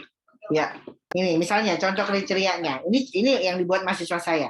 Jadi saya ulang, yang pertama dia jurnal penelitiannya dipublikasi pada tahun 2015 sampai 2020. Jadi adik-adik mahasiswa boleh ketika membuat sebuah literatur review hanya membatasi tahun 5 tahun atau 10 tahun, karena misalnya pengen yang update, boleh.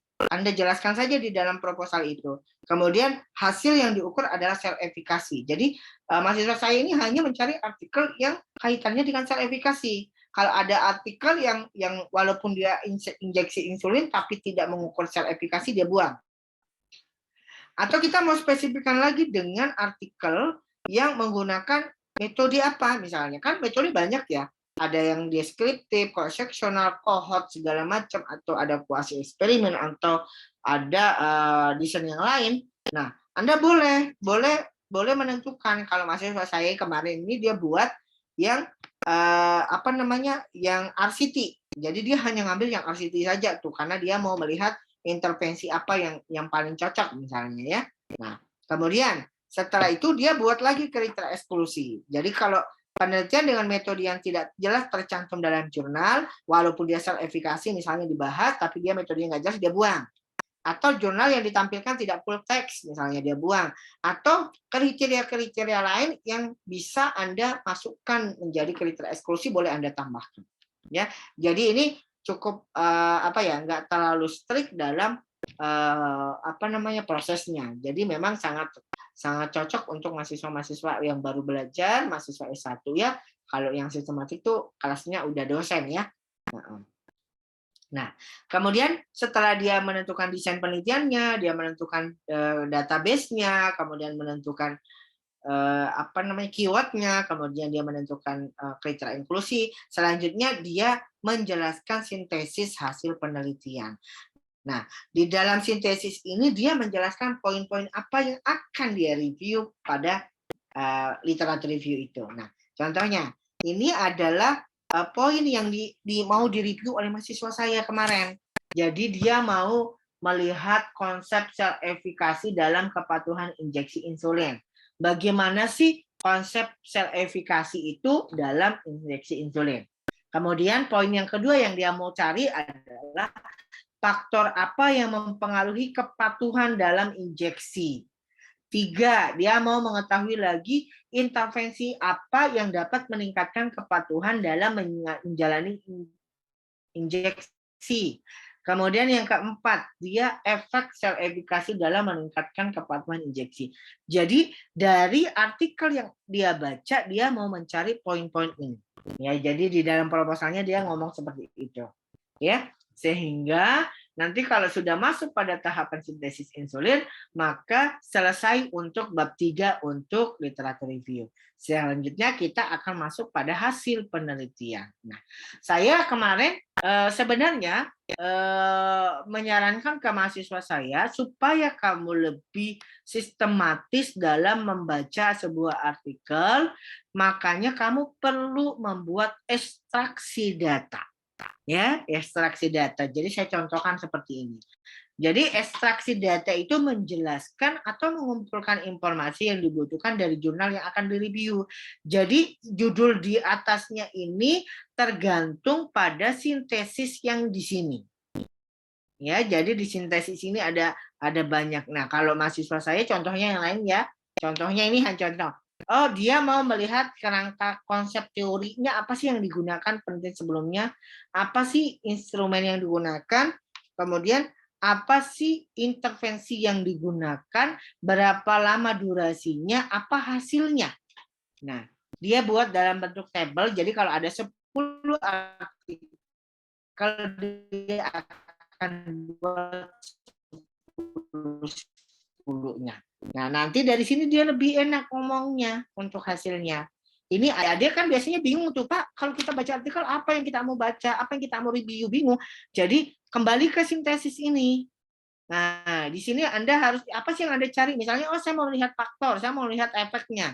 Nah, misalnya nanti di sini udah kasih di sini faktornya apa, kemudian intervensinya apa, kemudian efeknya apa atau hasilnya apa. Jadi depend on hasil sintesis, depend on sintesis Anda mau mencari apa, sehingga itu akan menentukan ekstraksi kamu seperti apa. Ya, ini teknik untuk mahasiswa S1 supaya dia nggak bingung. Ya, sehingga nanti dari sini Anda boleh menjelaskan hasilnya seperti apa. Nah, misalnya, cara membuat hasilnya gimana? Udah jadi nih matriks tabelnya seperti ini. Pak, gimana cara nulis hasilnya? Nah, misalnya, yang pertama, ini anggaplah yang kita cari mau adalah inilah ya. Nah, kemudian yang pertama misalnya cara menulis metode penelitian. Di sini kan desain penelitian. Dari 10 penelitian misalnya, di sini ada 10 nih, misalnya ada 10. Nah, 3 penelitian menggunakan desain kuasi eksperimental. Nah, kita lihat di sini. Ada berapa yang gunakan kuasi eksperimental, ada berapa yang RCT misalnya. Anda mau melihat metode penelitian orang itu apa sih yang digunakan. Nah, jadi misalnya Anda jelaskan nih. Kemudian penelitiannya siapa saja? Misalnya Pamungkas 2020, Maya 2019, Eri 2000 berapa misalnya ya. Ya, itu boleh. Sedangkan 7 penelitian menggunakan desain through eksperimen. Penelitiannya siapa saja? Gitu aja cara menjelaskannya. Itulah literatur review. Jadi dia lebih untuk menggambarkan secara naratif apa yang orang sudah kerjakan. Nah, biasanya kalau untuk S2 atau S3 sebenarnya review ini digunakan untuk mencari gap. Ya, tapi kalau sekarang itu karena misalnya kondisi pandemi kemarin itu kan banyak yang nggak bisa collect data, sehingga memang at least dia melakukan satu kajian literatur misalnya untuk penelitian-penelitian sebelumnya. Nah, misalnya durasi intervensi. Dari sini kita lihat nih durasi intervensi yang tadi nih. Nah, ada 6 bulan, ada 5 bulan, ada 7 bulan. Nah, Anda boleh menjelaskannya dalam bentuk seperti ini. Ini langkah kelima untuk analisa hasil dan interpretasi data dari ekstraksi data tadi. Ya. Nah, itu saja sih kalau literatur review, sangat simpel sekali. Anda boleh menggambarkan bentuk dalam bentuk prisma ya, ada yang biasanya bentuk prisma, tapi sebenarnya ketika saya mereview itu sebenarnya dia nggak apa ya, sistematik banget gitu loh. Cuman memang kalau literatur review itu agak sedikit relaksasi, nggak terlalu strict dalam menentukan metodenya, tapi at least gambaran yang harus dikerjakan mahasiswa adalah seperti itu ya. Gitu ya Mas Eri. Baik, terima kasih Pak Rian. Ya, barangkali kita memasuki sesi selanjutnya, yaitu sesi tanya jawab untuk literatur review. Silahkan, ada yang ditanyakan terkait dengan literatur review.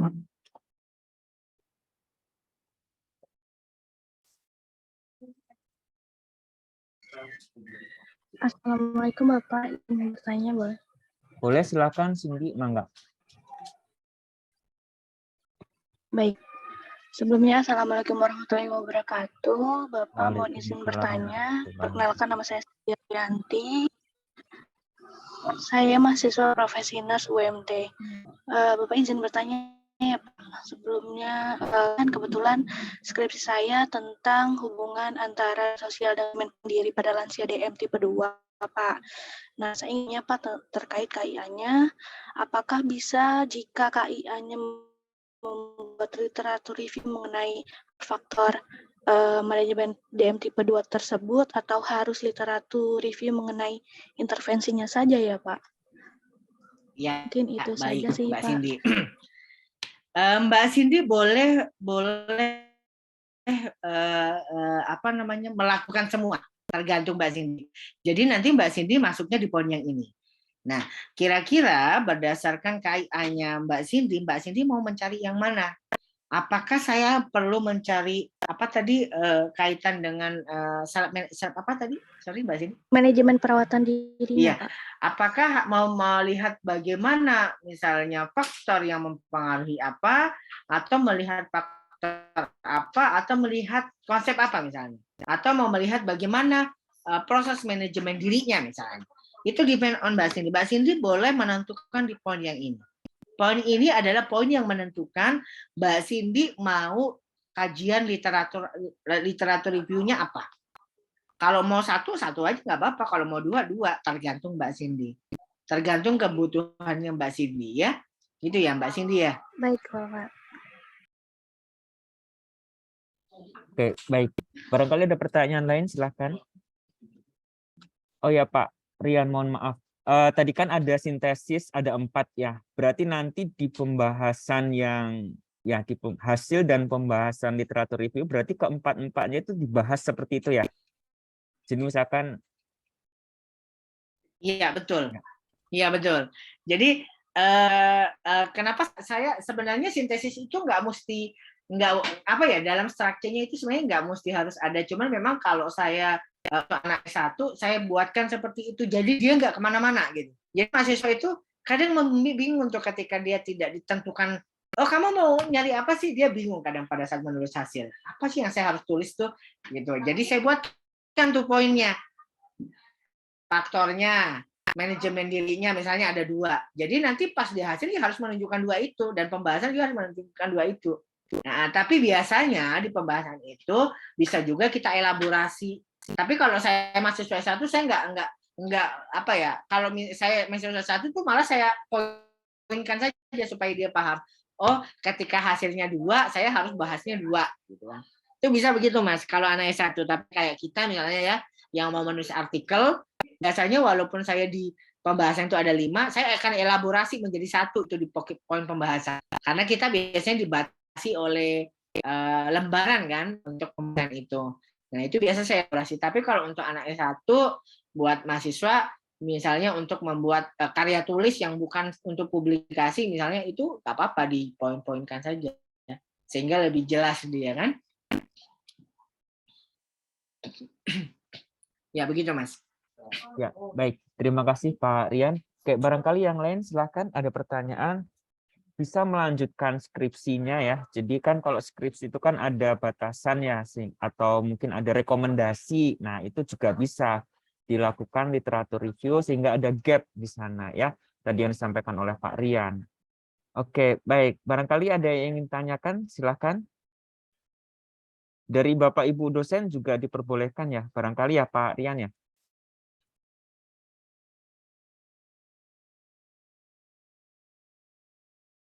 Oke, Bu Karin, silahkan, boleh. Artikelnya juga banyak sekali ya Pak, supaya memahami agama. Kira kalau ingin memulai menulis case report atau case study itu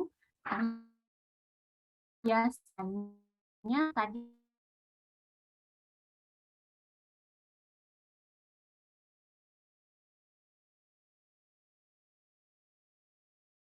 kan pernah gap ya, kesengan apa sih topiknya ini lagi. Nah, mungkin bisa di sharing gitu Pak Ian, bagaimana sih menuliskan gap of knowledge itu, atau biasanya apa saja sih yang bisa dijadikan dasar sebagai kesenjangan sehingga topik tersebut layak diangkat sehingga mahasiswa Oke, baik.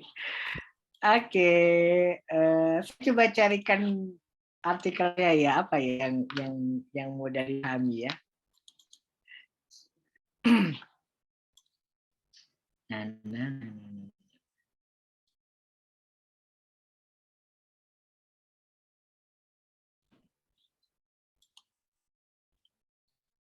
Carikan yang literatur ya.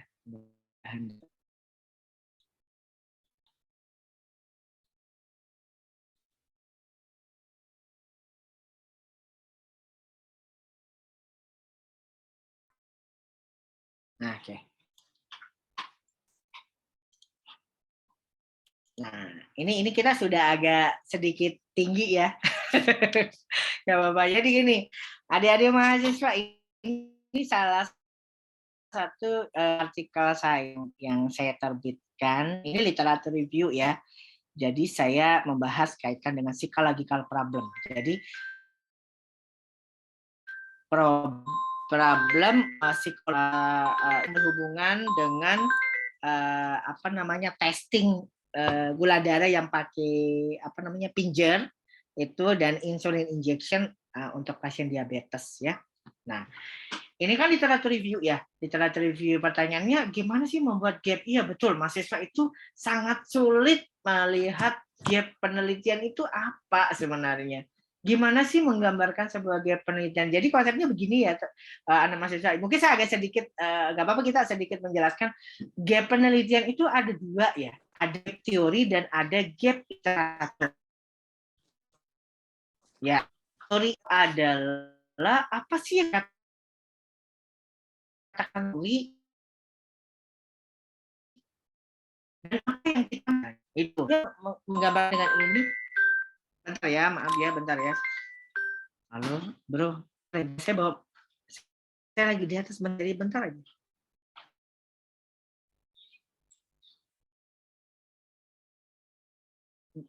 Nggak ada di situ ya?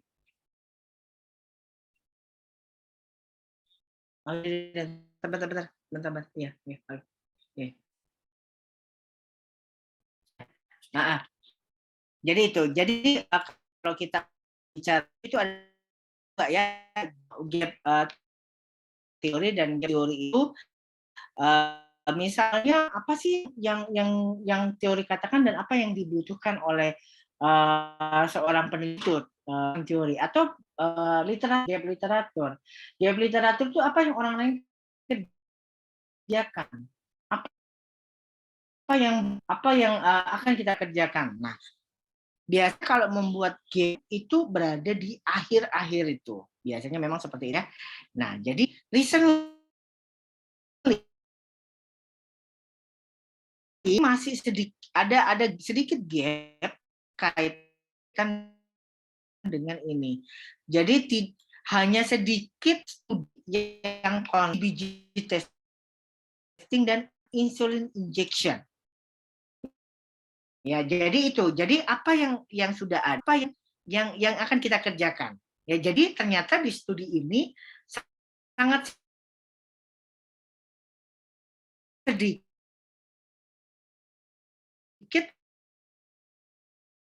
literatur yang bagaimana tinggal, tapi ternyata nah itu. Kemudian setelah itu saya akan menjelaskan. Jadi the presence review focus on exploring. Jadi saya setelah menjelaskan apa yang orang lain sudah kerjakan dan apa yang ingin saya kerjakan, maka saya akan menjelaskan expected saya gitu. Apa namanya?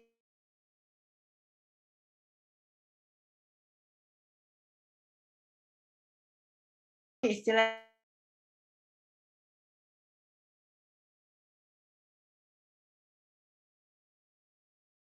ya harapan saya terhadap studi ini.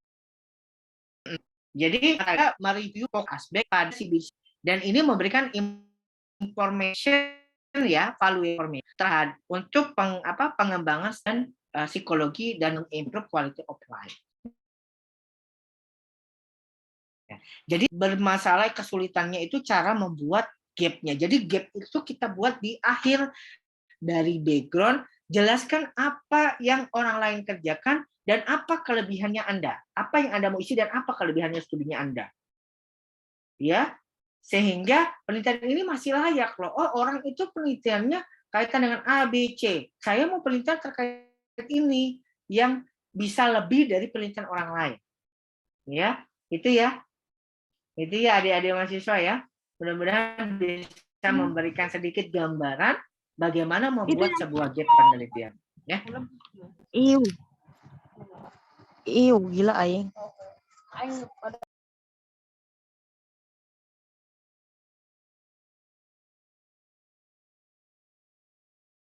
Masih ada teman-teman? Oke, baik. Terima kasih Pak Rian. Ya. Oke, barangkali ada yang lain, silakan.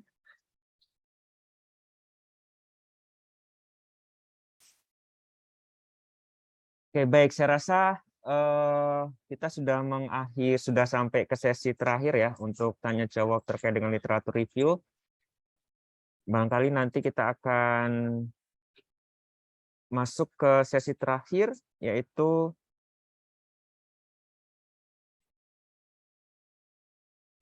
penutupan ya. Barangkali ada sepatah dua patah dari Pak Rian, atau mungkin ada yang ingin tanyakan terlebih dahulu, silakan. Oke, barangkali kita sudah ya Pak Rian ya. Ya, mungkin ada sepatah dua patah untuk mahasiswa.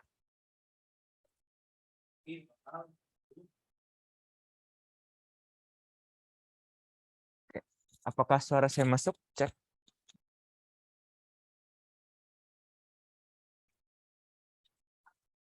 Masuk, Bapak. Masuk. Oke, baik. Baik, silakan. Sebelum kita akhiri ada pertanyaan dari Bu Aziza, Bu Siti Latifah, Bu Isti, atau Pak Elisius, silakan. Dan para peserta yang lain.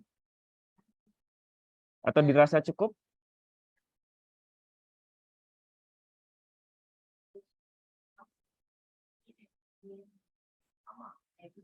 Baik.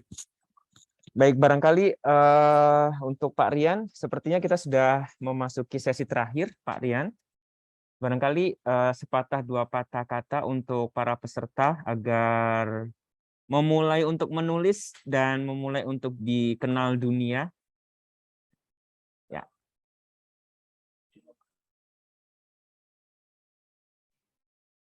Ya, baik. Mas Erik. Aduh, gangguannya banyak banget.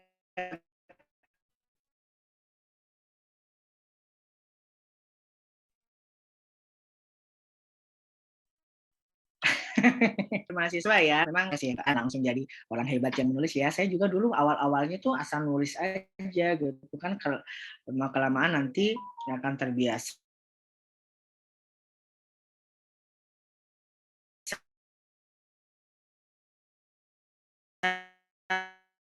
ya. Saya pikir apa namanya, memang harus dibiasakan ya mahasiswa itu, dan saya juga semua hasil penelitian, hasil semua hal terpublikasi, kaitan nanti dengan dia terpublikasi di SSN atau kaitan internasional, itu memilah studi yang akan memilah. Waktu saya masih di LPPM kemarin itu modelnya seperti itu. Jadi nanti dari Kapusdi muaranya ke saya di tempat saya LPPM, dan semua yang mahasiswa mungkin levelnya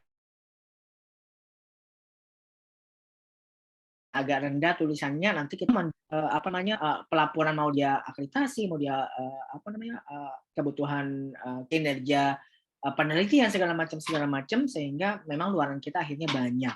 Nah, memang itu harus dijadikan sebuah kebijakan ya, saya pikir, dan mahasiswa juga harus dibiasakan untuk menulis. Maka malah sekarang itu di prodi saya, mahasiswa sebelum lulus S1 itu selain publikasi dia harus haki.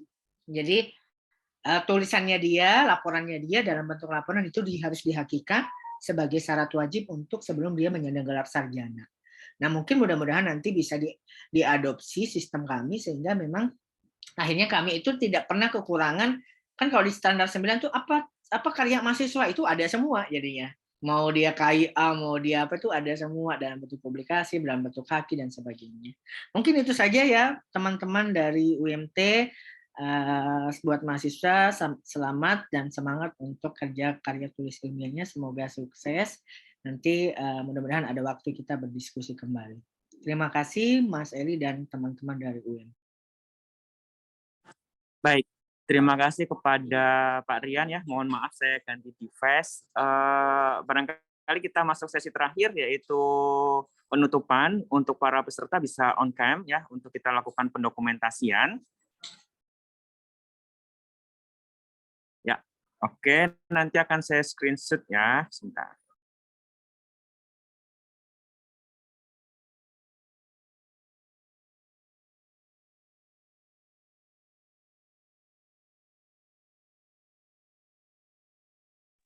Baik, di sini ada, oh, mohon maaf.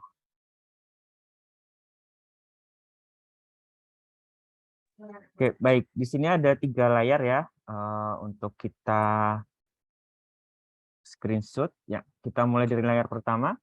1, 2, 3. Oke, baik.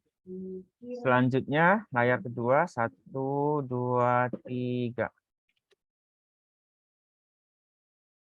Oke, terakhir 1, 2, 3. Baik.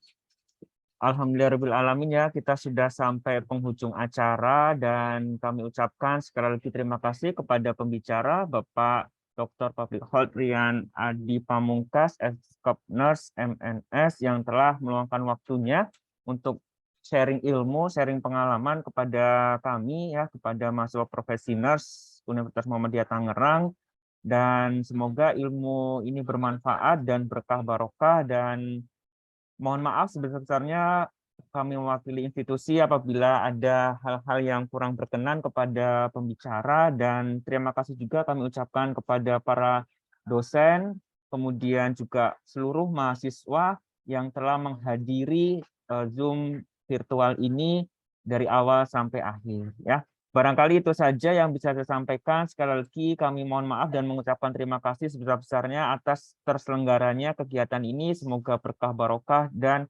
bermanfaat untuk kita semuanya. Kita tutup dengan membaca hamdalah secara bersama-sama. Alhamdulillah. Oke, baik, saya tutup. Wassalamualaikum warahmatullahi wabarakatuh. Waalaikumsalam. Terima kasih, Pak. Ya, sukses untuk semuanya. Terima kasih kepada Pak Rian Adi dan Bu Karin, Bu Siti Latifah, Bu Isti, dan semuanya yang tidak bisa saya sebutkan satu persatu. Saya admit ya, mohon maaf sebelumnya. Terima kasih Pak Rian, saya admit ya.